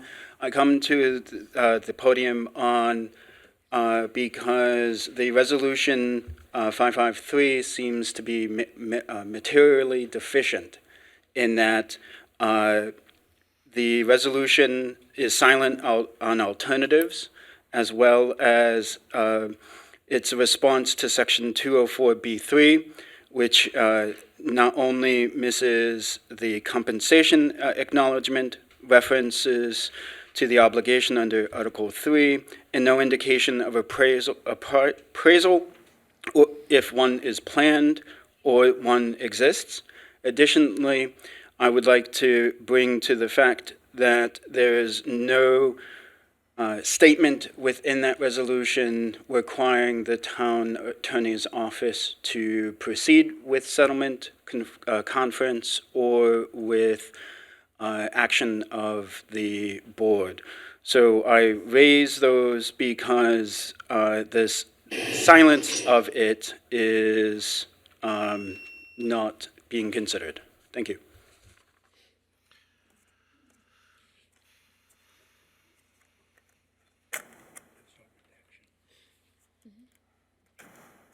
Wouldn't your office need the direction from the board to have the vote to have you move forward to seek an appraisal?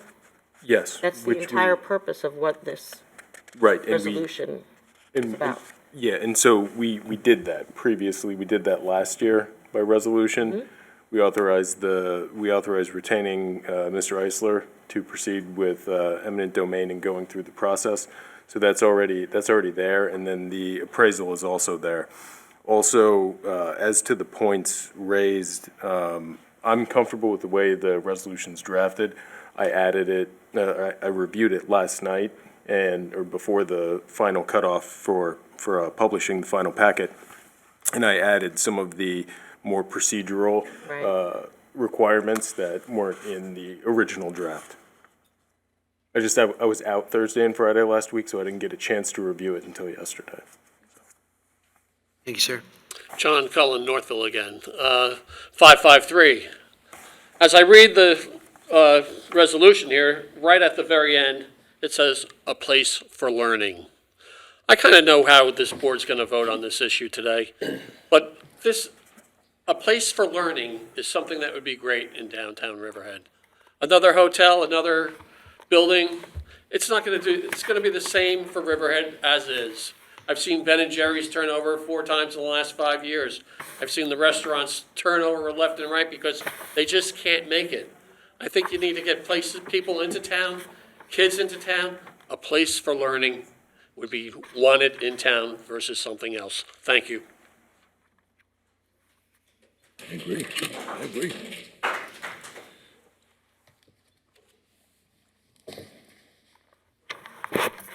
John McAuliffe, Rolling Woods, again on the same resolution.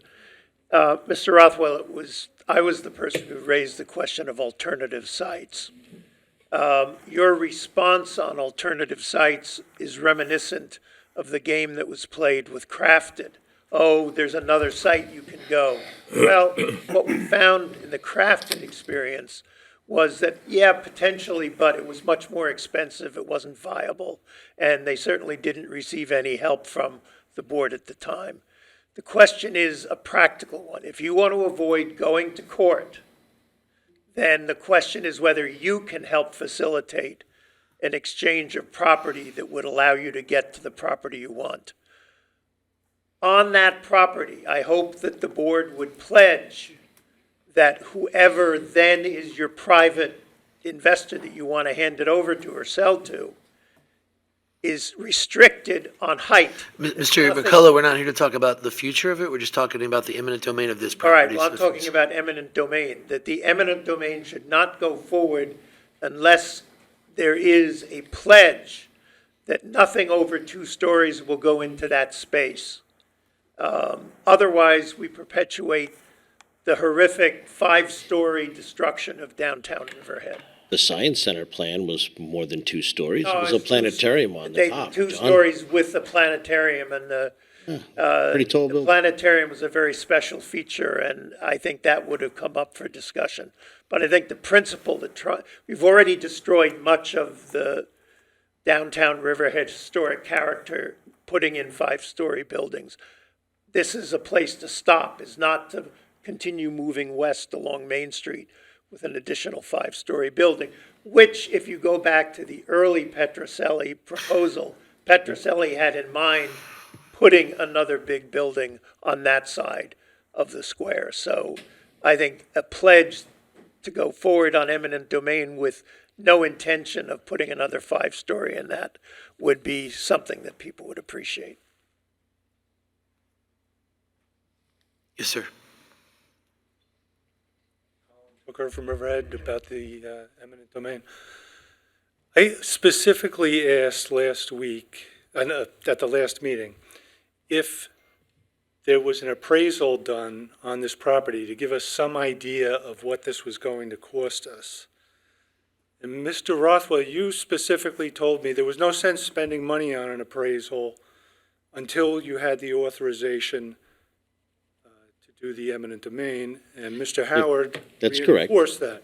Correct. Mr. Howard just mentioned that there is an appraisal in the file, I believe you said? No, there's no appraisal in the file. The appraisal was previously authorized by separate resolution.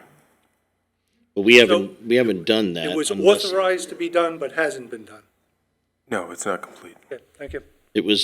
These proceedings started well over a year ago when those were discussed, so the appraisal was approved for potentially moving forward a year ago, just for clarification.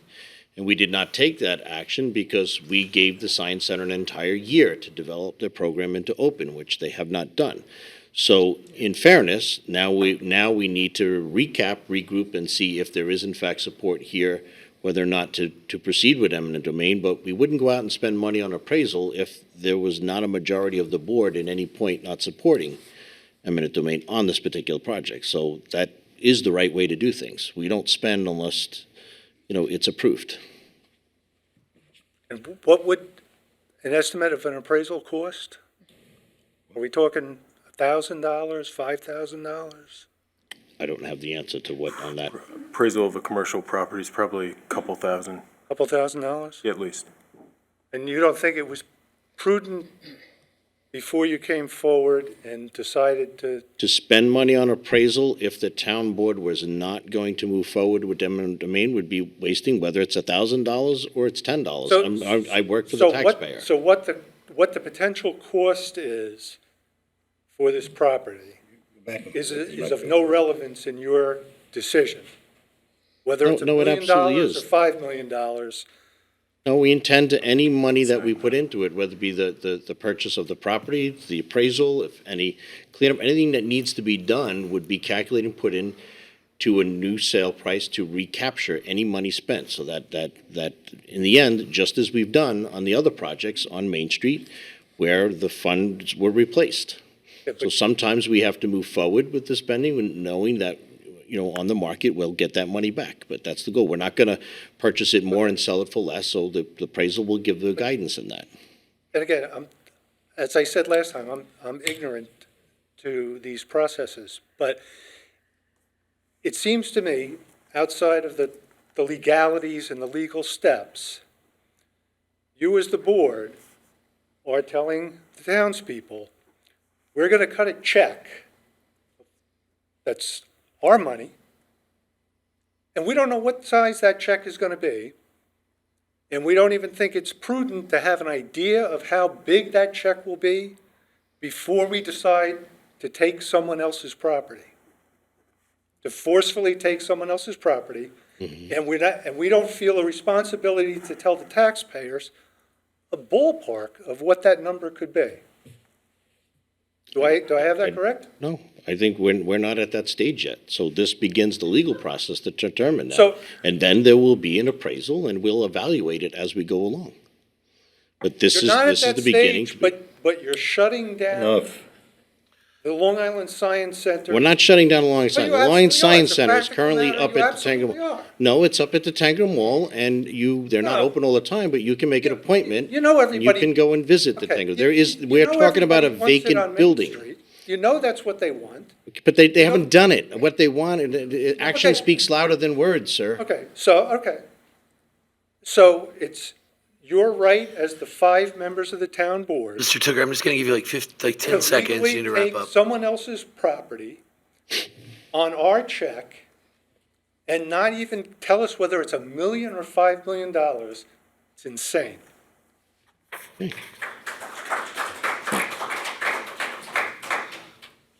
So I'll just clarify quickly. The public hearing process determines whether the taking is for a proper municipal purpose. Well, this isn't a Okay. public hearing, the vote. Right, well, no, the prior public hearing that we had.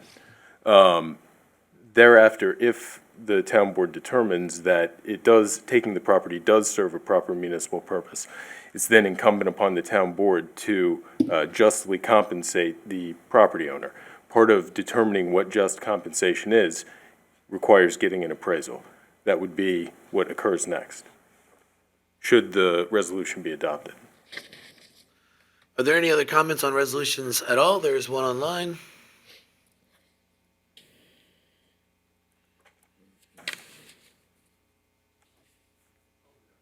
Hi, Mr. Harry, can you hear us? Yes, first of all, I just want to thank Town Clerk Wooten. He has since received our submission regarding the eminent domain seizure of the Science Center. And Jim, I would simply ask that it be included in the record, because I think we have raised some substantive and procedural objections to moving this forward, and I certainly anticipate litigation challenging any action to seize this private property at this time.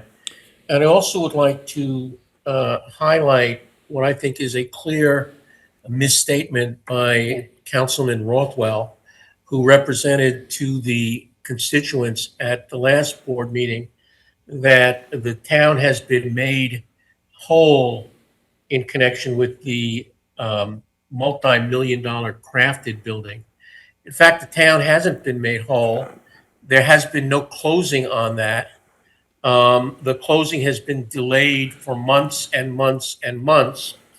The sale to Mr. Petroselli doesn't include the appreciation in value, doesn't include the time, effort spent by town officials in increasing the value of that property.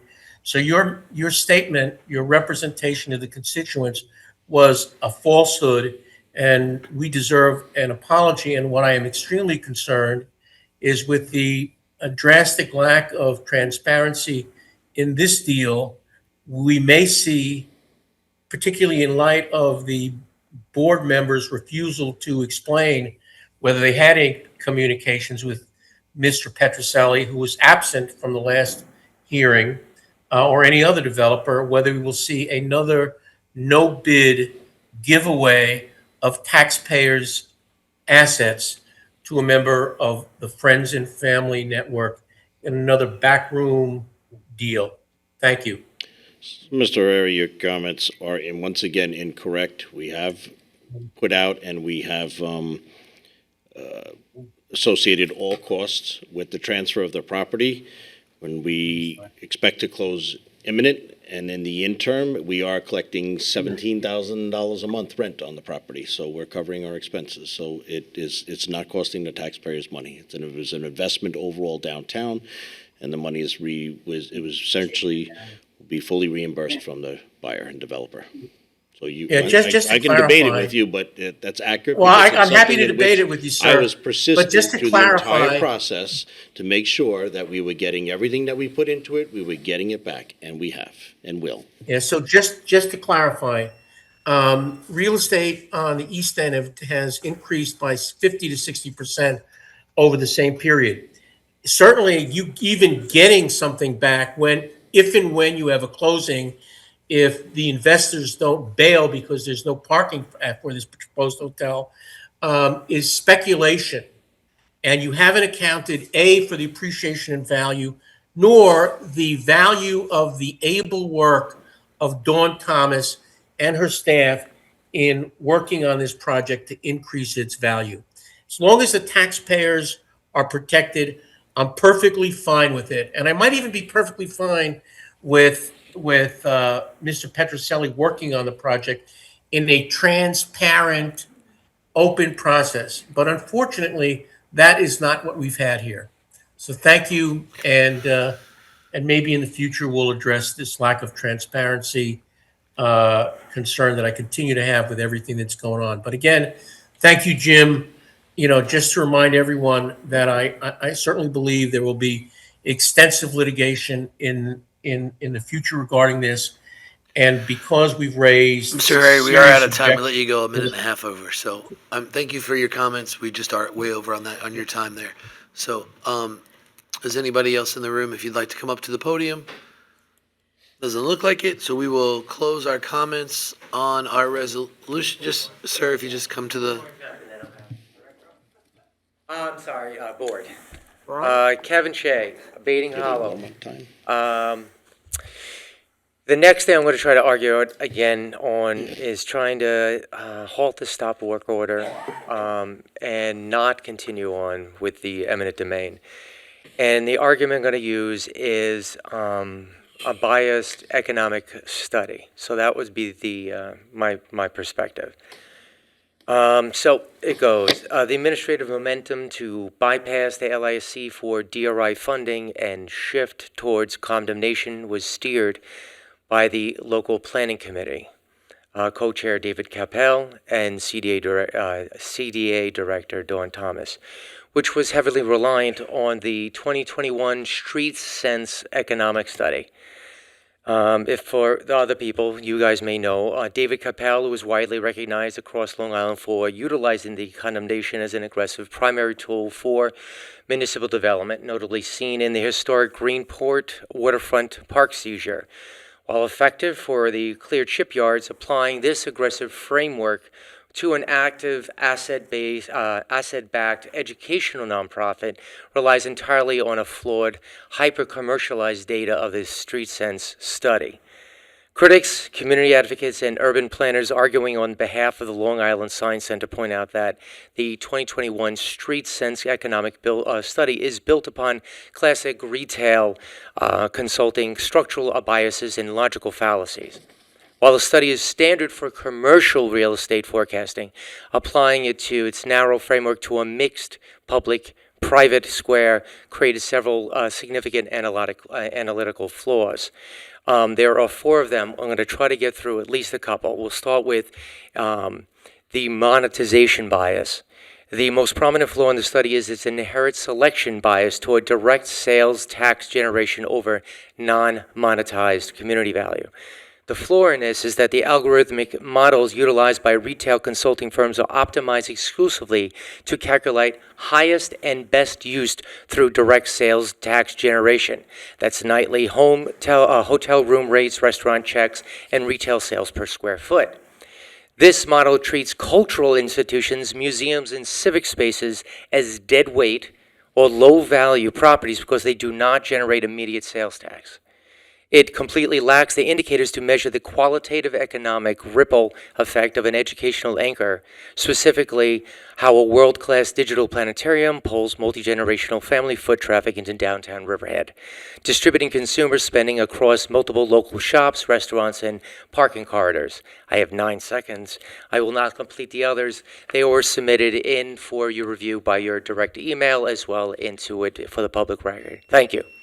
Mr. Shea, just for the record, the Street Sense Committee was formed by... 2021. Was formed by town board as well as state officials, and Ms. Dawn Thomas was not on that committee, sir. Oh, thank you, sir.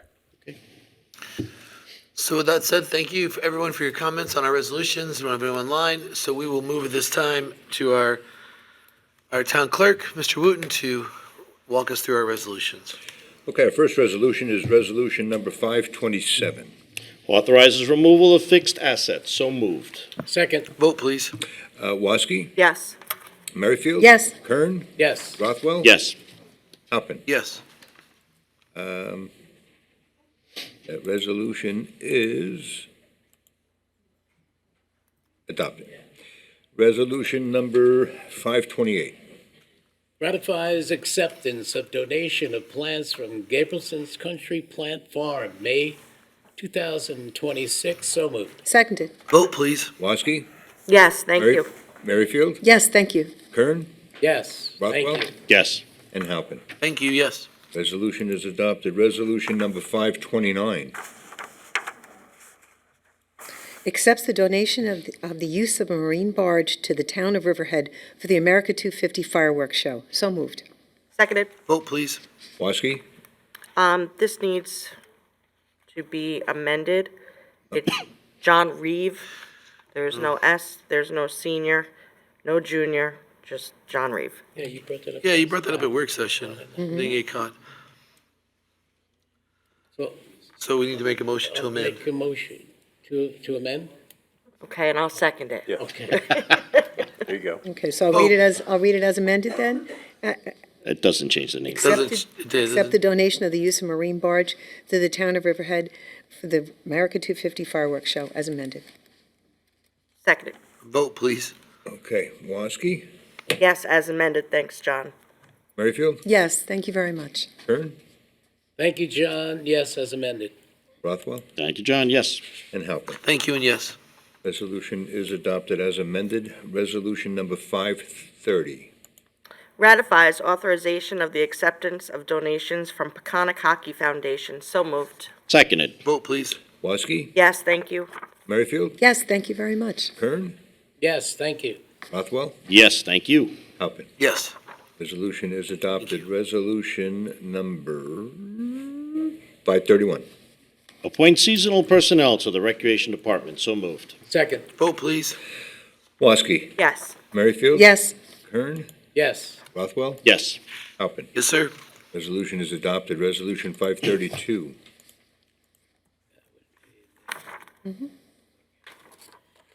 Ratifies the appointment of a part-time bilingual office assistant. So moved. Seconded. Vote, please. Woski? Yes. Merrifield? Yes.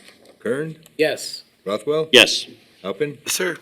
Thank you. That resolution is adopted. Resolution 533. Appoints an intern to the police department. So moved. Seconded. Vote, please. Woski? Yes. Merrifield? Yes. Kern? Yes. Rothwell? Yes. Halpin? Yes. Resolution is adopted. Resolution 534.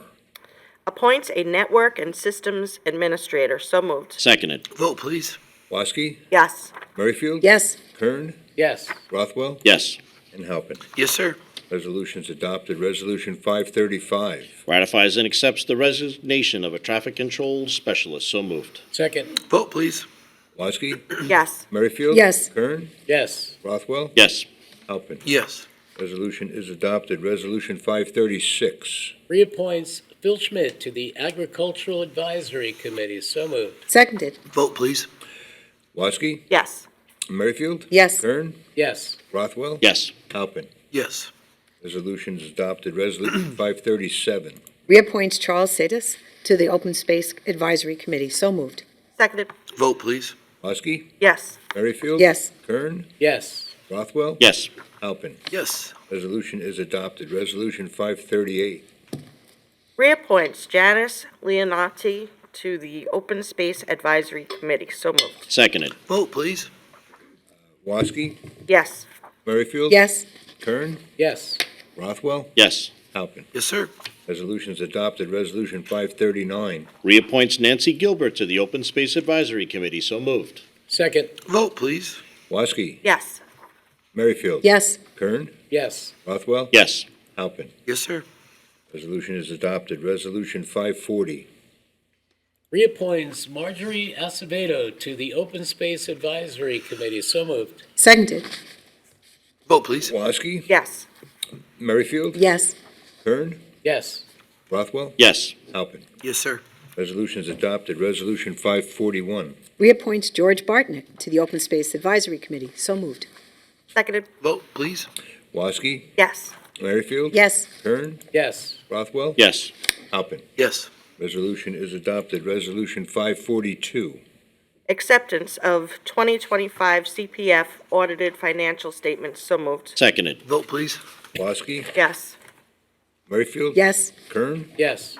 Rothwell? Yes. Halpin. Yes, sir. Resolution is adopted. Resolution 543. Grants approval for site plan modification application entitled Riverhead LLC 962 Berman Boulevard, Suffolk County Tax Map Number 600-135.20-10-1-5. So moved. Second. Vote, please. Woski? Yes. Merrifield? Yes. Kern? Yes. Rothwell? Yes. Halpin. Yes. Resolution is adopted. Resolution 544. Order establishing the extension of facilities of the Riverhead Water District for Summerwind Farm subdivision for a water main extension at the property known as Suffolk County Tax Map Number 600-86-2-8.2 in Aquabog, New York. So moved. Seconded. Vote, please. Woski? Yes. Merrifield? Yes. Kern? Yes. Rothwell? Yes. Halpin. Yes. Resolution is adopted. Resolution 545. Approves fireworks application for the Rock Golf Club on July 5th, 2026. So moved. Seconded. Vote, please. Woski? Yes. Merrifield? Yes. Kern? Yes. Rothwell? Yes. Halpin. Yes. Resolution is adopted. Resolution 546. Approves fireworks application for Bating Hollow Club on August 15th, 2026. So moved. Seconded. Vote, please. Woski? Yes. Merrifield? Yes. Kern? Yes. Rothwell? Yes. Halpin. Yes. Resolution is adopted. Resolution 547. Approves firework application for a Bating Hollow Club on October 27th, 2026. So moved. Second. Vote, please. Right, Woski? Yes. Merrifield? Yes. Kern? Yes. Rothwell? Yes. Halpin. Yes. Resolution is adopted. Resolution 548. Approve special event chapter 255 application for the United States Golf Association 2026 U.S. Open General Parking and Transportation Operations. So moved. Seconded. Vote, please. Woski? Yes. Merrifield? Yes. Kern? Yes. Rothwell? Yes. Halpin. Yes, sir. Resolution's adopted. Resolution 549. Amends Resolution 449-2026 firework application for the Riverhead Raceway. Rain date change to June 6th, 2026. So moved. Seconded. Vote, please. Woski? Yes. Merrifield? Yes. Kern? Yes. Rothwell? Yes. Halpin? Yes. Resolution's adopted. Resolution 550. Amends Resolution 2026-511, approve special event resolution, Chapter 255 application for Railroad Museum. So moved. Seconded. Vote, please. Woski? Yes. Merrifield? Yes. Kern? Yes. Rothwell? Yes. Halpin? Yes, sir.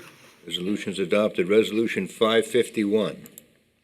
Authorizes designated alcohol service vendors to serve alcohol at the 2026 Alive on 25 Street Festival. So moved. Second. Vote, please.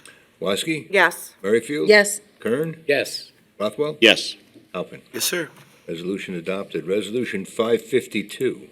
Authorize the supervisor to execute an agreement with Goodman Marks Associates, Inc., to conduct an appraisal on Railroad Avenue parking lot for TOD. So moved. Seconded. Vote, please. Woski? Yes. Merrifield? Yes. Kern? Yes. Rothwell? Yes. Halpin? Yes, sir. Resolution is adopted. Resolution number 553. Resolution adopting findings and determination pursuant to Article 2 of the Eminent Domain Procedure Law regarding acquisition of fee title to 111 East Main Street, Riverhead, New York. Reputed owner, A Place for Learning, Inc., Suffolk County Tax Map Number 600-129-1-11. So moved. Seconded. Vote, please. Woski? Yes. Merrifield? Yes, and I'd like to make a statement. First, I want to acknowledge that I have received several letters to myself and to the town board, all under the false belief that 111 East Main Street has been the location of the Children's Science Center. It has never been that. The Children's Science Center is currently located in Tanger 1. Several falsely believe in these letters that eminent domain of 111 East Main Street, that the town is destroying a 30-year educational institution.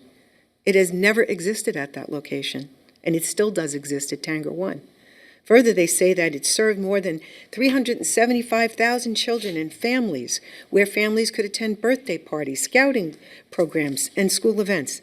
Again, 111 East Main Street has never been open, has never served 375,000 children and families. Nobody's ever attended birthday parties there or scout programs.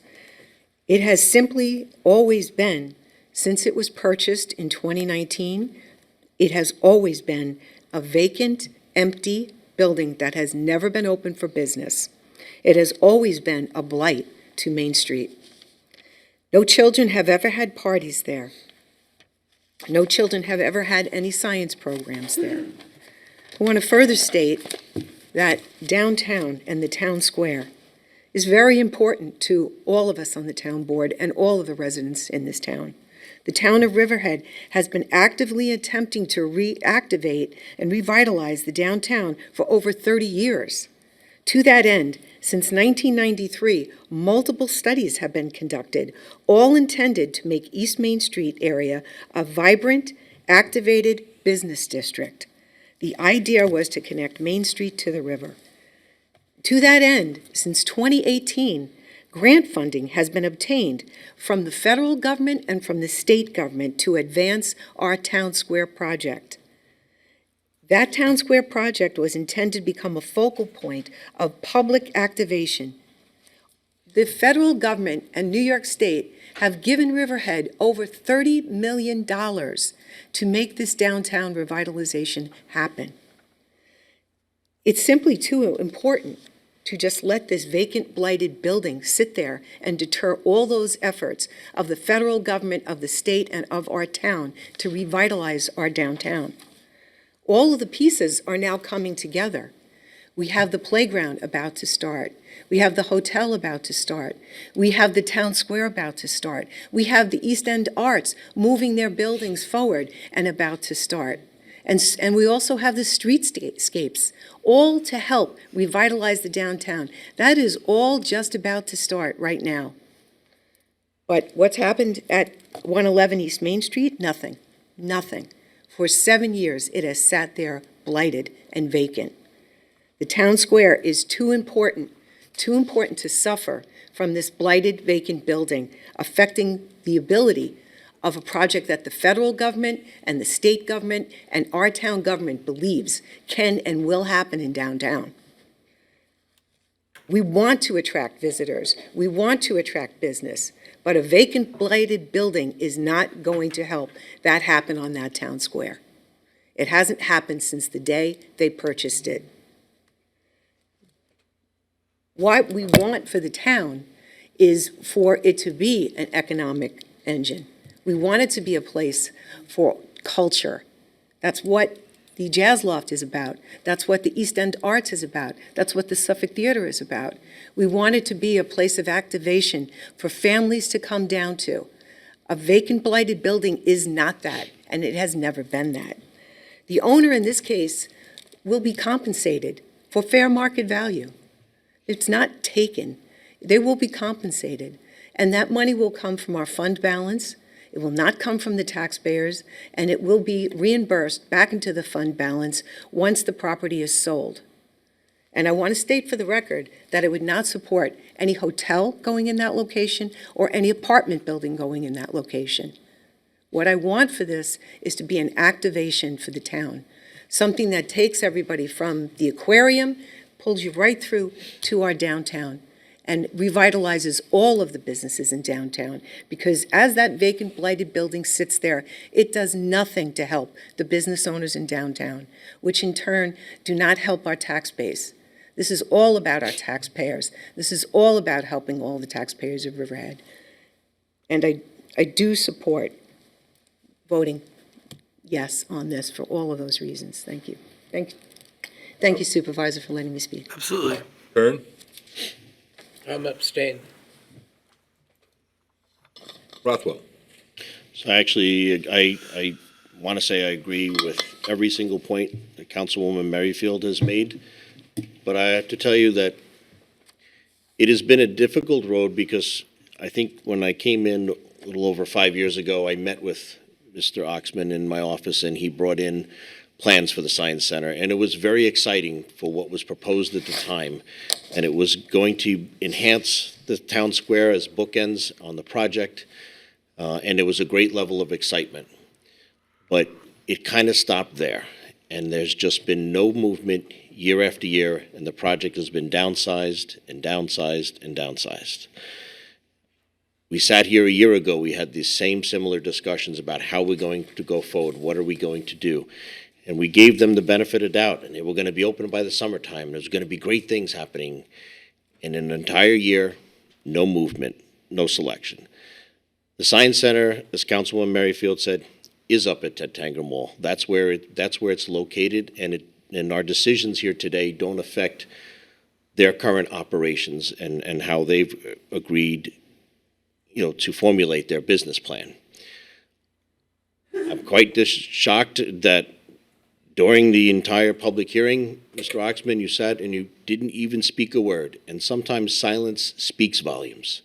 And you have shared no thoughts or comments about any type of hurdles that you may have overcome, plans that why they couldn't happen, why nothing has moved forward. It almost seems like you're waiting for a bailout. The property that we're discussing has been on the market multiple times. It has been up for sale. I think that there is a place for the Science Center at some point downtown, and I hope that maybe they can utilize these funds to kind of help financially get them back on track. And, maybe they're right across the street. Maybe they're next door. I want them downtown. I think it would be exciting to have you downtown and to re-energize downtown and be part of the process. But I did make a vow when I came into office that we were going to revitalize downtown Main Street, and we were going to make it a better place. And every other business that's down there and that waits for that sudden injection and waits, for when the true development will come, deserves us to take action. And I think that we have sat on this long enough. I intend to keep my promises. I have, worked downtown over 30 years ago and walked the streets, and I've seen the dismay. And I think that by taking this action, it's a difficult action, but it does set us up to potentially promote the property, to sell the property, so we have something that matches the downtown and truly revitalize it. But it is a vacant, dilapidated building, and it can't remain that way anymore. And so we have to move forward, and for that reason, I vote yes. Halpin. So I said during the public hearing that I believe eminent domain is, the taking of property for municipal purposes to benefit those beyond belief or beyond the scope of what is there. And it's a legal tool that should only be used as an absolute last resort. And my opinion is that we're not at that absolute last resort. But as I said during that public hearing, this is disappointing from both sides. I do understand the frustration on my fellow board members and the town that are seeking for the Science Center to have already been activated and working. And I also see the tool being used at a point where I'm not ready to do that. So with that, I vote no. That resolution is adopted. Resolution number 554. Authorizes the supervisor to execute an agreement with Sousa Soccer Training for instruction, training, and professional officials for Town of Riverhead Police Athletic League soccer program, grades K through 6, for the 2026 calendar year. So moved. Seconded. Vote, please. Woski. Yes. Merrifield. Yes. Kern. Yes. Rothwell. Yes. Halpin. Yes. Resolution is adopted. Resolution 555. Authorizes town clerk to publish and post notice of public hearing to consider a local law to amend Chapter 301, zoning and land development, to amend the town site plan review procedure, and to remove fees related to certain land use applications from the town code to allow the town board to establish a planning division fee schedule. So moved. Second. Vote, please. Woski. Yes. Merrifield. Yes. Kern. Yes. Rothwell. Yes. Halpin. Yes. Resolution is adopted. Resolution 556. Authorizes town clerk to publish and post notice of public hearing to consider a local law to amend Chapter 105, Boards, Commission, and Councils, Article 2, Appeals Board of Chapter 105-9, or section, filing fees. Is that section? Section? Section 105-9, filing fees. So moved. Seconded. Vote, please. Woski. Yes. Merrifield. Yes. Kern. Yes. Rothwell. Yes. Halpin. Yes. Resolution is adopted. Resolution 557. Authorizes the town clerk to publish and post notice of a public hearing to consider a local law to amend Chapter 219, Coastal Erosion Hazard Areas, Section 219-26, fees for the permits and appeals. So moved. Seconded. Vote, please. Woski. Yes. Merrifield. Yes. Kern. Yes. Rothwell. Yes. Halpin. Yes, sir. That resolution is adopted. Resolution 558. Authorizes town clerk to publish and post notice of public hearing to consider a local law to amend Chapter 295 Wetlands, Section 295-6, application for permit, and Section 295-10, enforcement penalties for offenses. So moved. Seconded. Vote, please.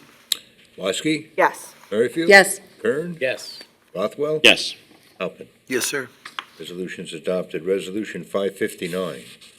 Adopts a local law amending Chapter 231 of the Riverhead Town Code entitled Fire Prevention. So moved. Second. Vote, please. Woski. Yes. Merrifield. Yes. Kern. Yes. Rothwell. Yes. Halpin. Yes, sir. Resolution is adopted. Resolution 560. Adopts a local law amending Chapter 301 of the Riverhead Town Code entitled Zoning and Land Development, Part 3, Supplementary Regulations. So moved. Seconded. Vote, please. Woski. Yes. Merrifield. Yes. Kern. Yes. Rothwell. Yes. Halpin. Yes, sir. Resolution is adopted. Resolution number 561. Adopts a local law to amend Chapter 293 of the Riverhead Town Code titled Waterways and Water-Related Activities, Article 9, Shellfish and Finfish. So moved. Seconded. Vote, please. Woski. Yes. Merrifield. Yes. Kern. Yes. Rothwell. Yes. Halpin. Yes, sir. Resolution is adopted. Resolution 562. Pays bills. Seconded. So moved. Vote, please. Woski. Yes. Merrifield. Yes. Kern. Yes. Rothwell. Yes. Halpin. Yes, sir. Resolution is adopted. Resolution 563. Ratifies authorization for supervisor to sign second addendum to consultant professional services agreement with Joan Modern. So moved. Second. Vote, please. Woski, Yes. Merrifield. Yes. Kern, Yes. Rothwell. Thank you, Joan. I know you're supposed to be enjoying retirement, but appreciate you stepping up. Thank you. Yes. And Halpern. Yes. That resolution is adopted. Resolution 564. Ratifies the authorization of the supervisor to execute stipulation with CSEA Local 1000 AFSCME AFL-CIO Riverhead Unit of the Suffolk Local Number 852. So moved. Seconded. Vote, please. Woski. Yes. Merrifield. Yes. Kern, Yes. Rothwell. Yes. Halpern. Yes, sir. Resolution is adopted. Resolution 565. Authorizes the town clerk to publish and post New York State DEC notice of complete application and declares type 2 action. So moved. Seconded. Vote, please. Woski. Yes. Merrifield. Yes. Kern, Yes. Rothwell. Yes. Halpern. Yes, sir. That resolution is adopted. That concludes the resolutions for this meeting. So at this time, we will make space for open comments. If you have a comment, again, we will be held to the 3-minute time period. We ask that you state your name and what hamlet, and then again,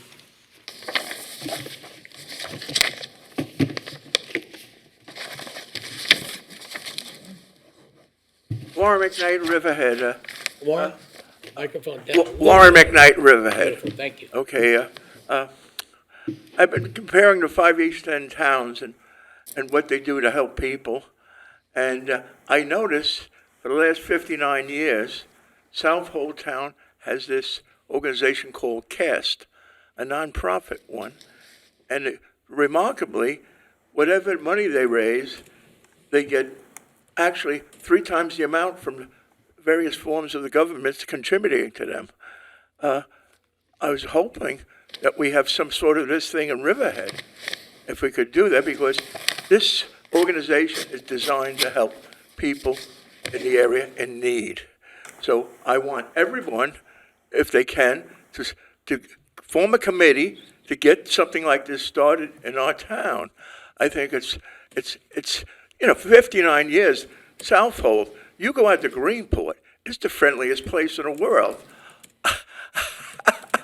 I was invited down by Mr. Castaldi when Don McLean came and was playing. A Riverhead policeman came up to me and says, I'm panhandling, I have to move. Meantime, all the people are, okay, they're giving me money. All right, so the money, what do I use the money for? If I got enough expenses, I go to a nursing home, I give it to somebody here and there. But the whole thing, it sends a wrong message, this whole no tolerance zone. You should have that with care and concern. And CAST says that. If you can get a CAST in Riverhead, I would really, it would really be a plus for the town. Thank you. thank you, Mr. McKnight. Good idea. Good afternoon. John Radigan, Riverhead. I'd like to circle back to Scott's Point, if we could. Now, I know all of you have to have your vote on Scott's Point on the merits of his application. I appreciate that as a retired electrician. You have to make sure I's are dotted, T's are crossed, and only judge it on that merit. As a voter, listening to Eric Scott come here and say, I don't care about these people, that's directed at the voters. That's me, who elect all of you. So I'm asking all of you to consider his comments when you're making your vote on him. Thank you.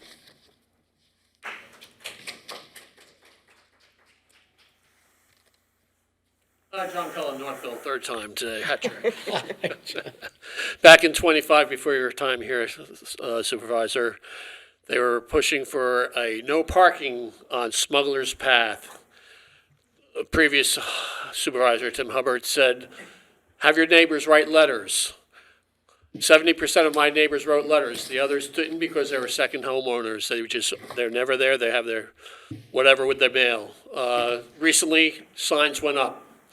I'm sorry, Ms. Waske asked me to come to her beach committee meeting. I came to two of them. Unfortunately, one was canceled on my way in.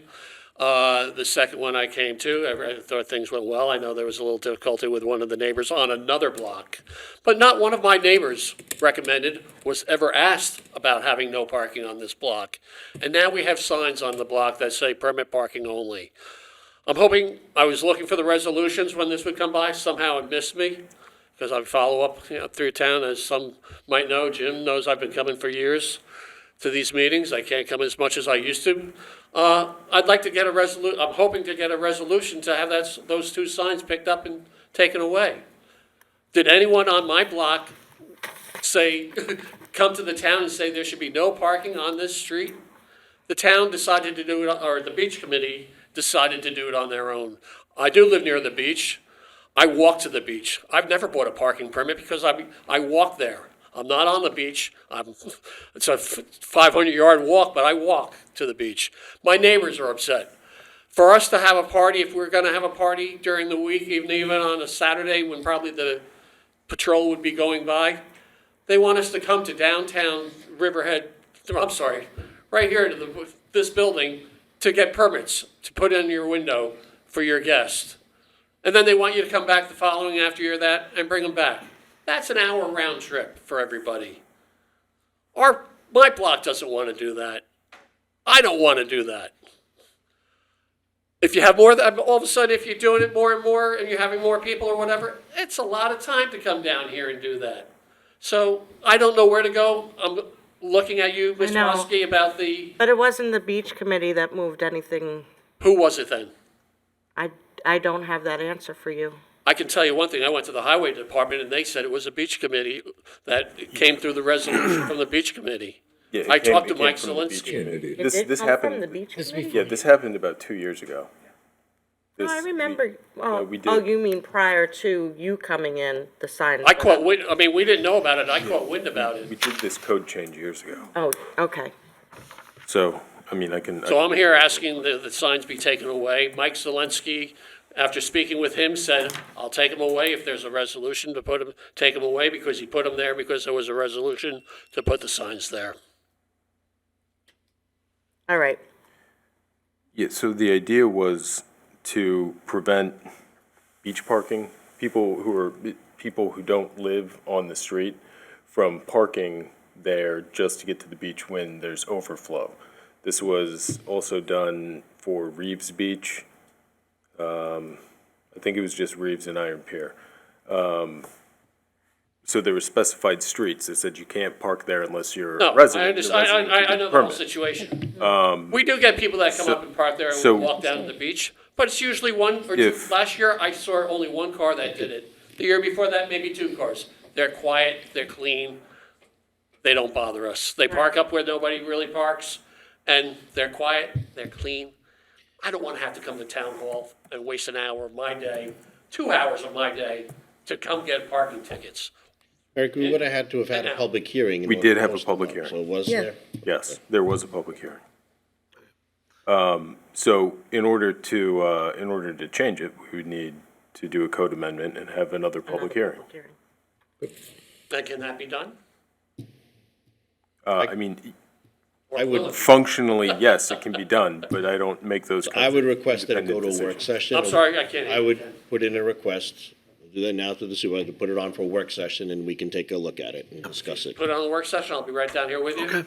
I hope that I'm advised a couple of days ahead of time so I can set my schedule. Keep an eye on the work session schedule. Thank you very much. I'll send you an Got it. email when Thank you, Joe. it's gonna go.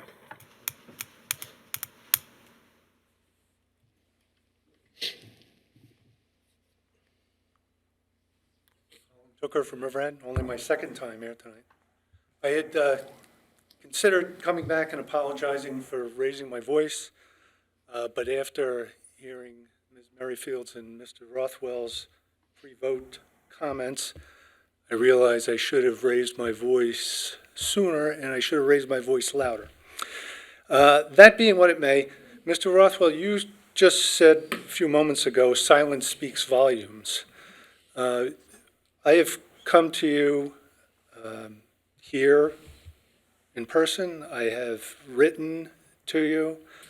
I have posted a reply online to Ms. Waskey asking to know the reason why you don't feel discussion about OLA's proposed legislation is worthy, which is the only assumption I can make is that you don't feel it's appropriate to even discuss it.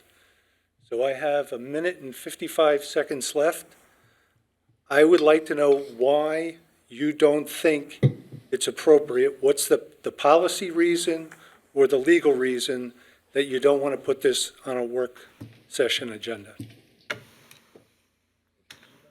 You're polling the board, or what do you know? Yeah, you can't pull the board. I don't know what you're. So if you have a specific question, you can ask one person, but I don't know if anybody wants to answer that. You know, it's. I think I'll ask Mr. Rothwell then, since you said We've had these silence. discussions before, and we've answered them. I believe that I believe they've met with the supervisor. I don't know what discussions have prevailed from that, but To the best of my knowledge, that's we not have the case. appropriate laws in place already to protect everyone and all residents and all citizens, and I'm comfortable with that. And I'm very, very extremely proud of our men and women in blue. And our police officers are the finest around. They do a great job.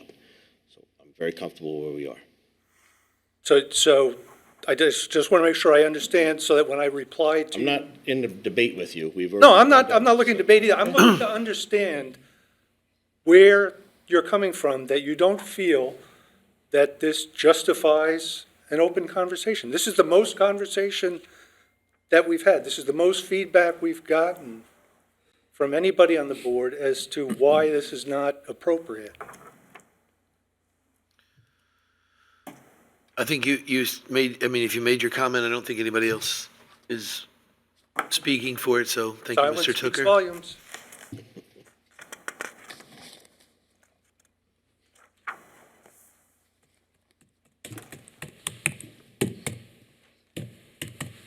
John McAuliffe from Rolling Woods, also on the OLA question, a slightly different perspective or aspect of it. This morning, ICE was in Riverhead. They were on Osborne Avenue. Apparently, one person was arrested or detained. I don't know whether the police have any knowledge of that arrest, any information they can provide, but reportedly, ICE, this is reports from OLA, ICE was also in Riverhead last week.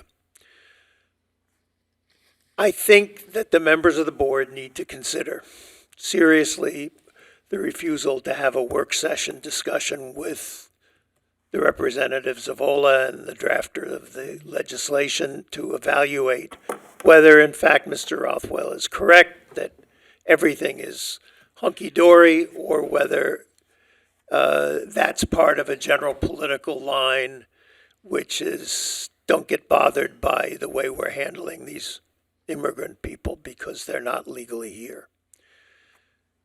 I think that the thing that's concerning me is the refusal of the board to address this is interpreted by ICE to mean that this is a friendly atmosphere, that they can operate with greater leeway than they could in Southold or Southampton or East Hampton. And so I think you need to think about that too, that you may inadvertently be creating an atmosphere which encourages this kind of depredation of human rights within Riverhead. Again, U.S. politics affects this. We don't know what will happen between now and the midterms, but there certainly is a lot of fear that ICE is going to be a vehicle for affecting the results of the midterm elections. So I think it's very important that the board should take responsibility and at least give courtesy to the authors of this proposed legislation that was adopted already by East Hampton. Thanks very much. Nobody online. I believe we have one more in our room, nobody online, so if you would like to speak, if you can make your way over. If not, we will conclude after the speaker. I just want to let everybody know one thing I observed, and I have observed it over the years. the railroad station and all the buses down there. Years ago, when Phil Cardinelli was a supervisor, I said, get some benches down there. And there were benches down there for people.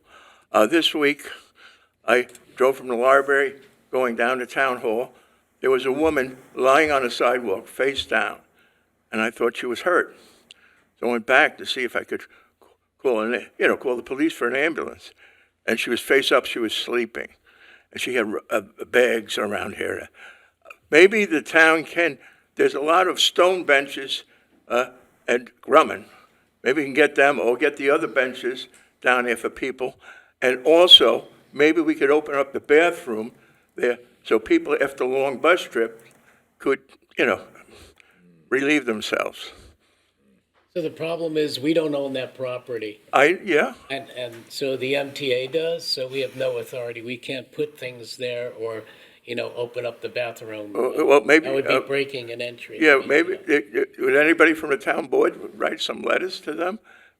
I've worked with them. All they're looking for is someone to occupy the building, to lease it. They are not going, who's going to maintain the bathroom? Oh, I think an organization like CAST could, which I just mentioned I'm going to tell you that you mentioned CAST. I worked with somebody 3 Good. years Tell ago me. with CAST to bring CAST to Riverhead, and it didn't happen. So I'm just letting you know that, but yeah. Well, let's try again. Start it up, Warren. Yeah. Well, okay, I need your help then. If you want to help me, you know where to contact me. Okay. Please, we need the help because I don't like to see people lying down there, and it's an improvement. We had a great gentleman here who did the blessing, and what they did on it is remarkable and wonderful. And when we stop caring about our other people and we say we can't do something, there's something wrong because I am taught when I go to the various houses of worship to care about people. And maybe that's why people don't want to go to church anymore and their attendance is low, because it affects them. This way they don't have to care about people. So I want us all to care about people. And maybe we should all get down there and look what they have to do, sitting here and there. They have to sit on the benches. How about the parking lot across the street? We own that? Do we? We can't, I don't know about put benches in the parking lot, but we'll look into it. Thank you so much. Okay. Something has to be done. Thanks, Ward. No one online? Oh, one more comment. Dawn Zabrowski, River Road, Calverton. Before I read for you my most recent correspondence with the Anti-Bias Task Force, I would like to model for you the evidently unfamiliar concept of full disclosure. For the record, I am not married to Denise Merrifield. I have no ulterior motive for this or any appearance before you. Speaking of Ms. Merrifield, allow me to share with you correspondence that Ms. Merrifield, as the so-called liaison for the town to the Anti-Bias Task Force, probably should have. April 12th, 2026. Dear Ms. Stokely, enclosed, please find my detailed September 2nd, 2025 complaint, submitted to 3 town officials at the Highway Department, 2 at Town Hall, the town supervisor, and 4 council persons, as well as every member of the Labor Management Committee. My complaint has been largely disregarded, and exactly none of the terms I so clearly specified therein have been met. However, it occurred to me recently that perhaps the Anti-Bias Task Force might take an interest in the hostile, misogynist, sexually charged verbal abuse directed at me by a Highway Department employee on more than one occasion with the implicit support of management at the Highway Department as well as Town Hall. If you find the exhortation to multiple sodomies, including anal rape, directed by a male municipal employee at a female resident and property owner as offensive and unacceptable as myself and my husband do, you would be unique in terms of other municipal bodies purportedly serving Riverhead. Am I boring you, Mr. Howard? I'm taking notes. Oh, good. Yes, you should. You will forgive me for being skeptical as to my having any more standing with your body than I have had with all other municipal entities with which I have had the misfortune of corresponding regarding these incidents. Given my treatment, I shudder to think how these Highway Department employees would treat a person of color, especially a woman, or someone recently arrived whose English might not be as understandable as mine.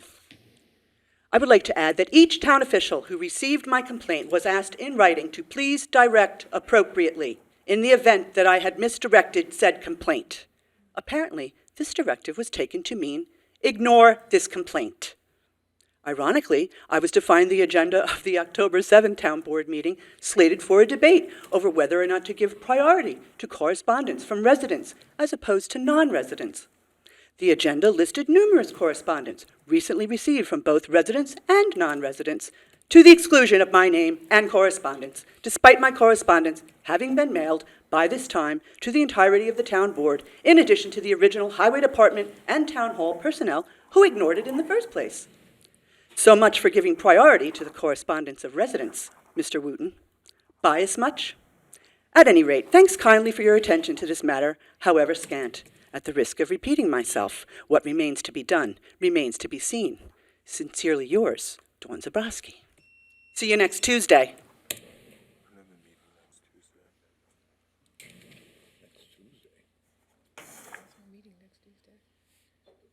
Promise I'll be brief. Claudette Bianco. I just want to thank Mr. Wooten for checking into the correspondence issue that we had and for fixing whatever.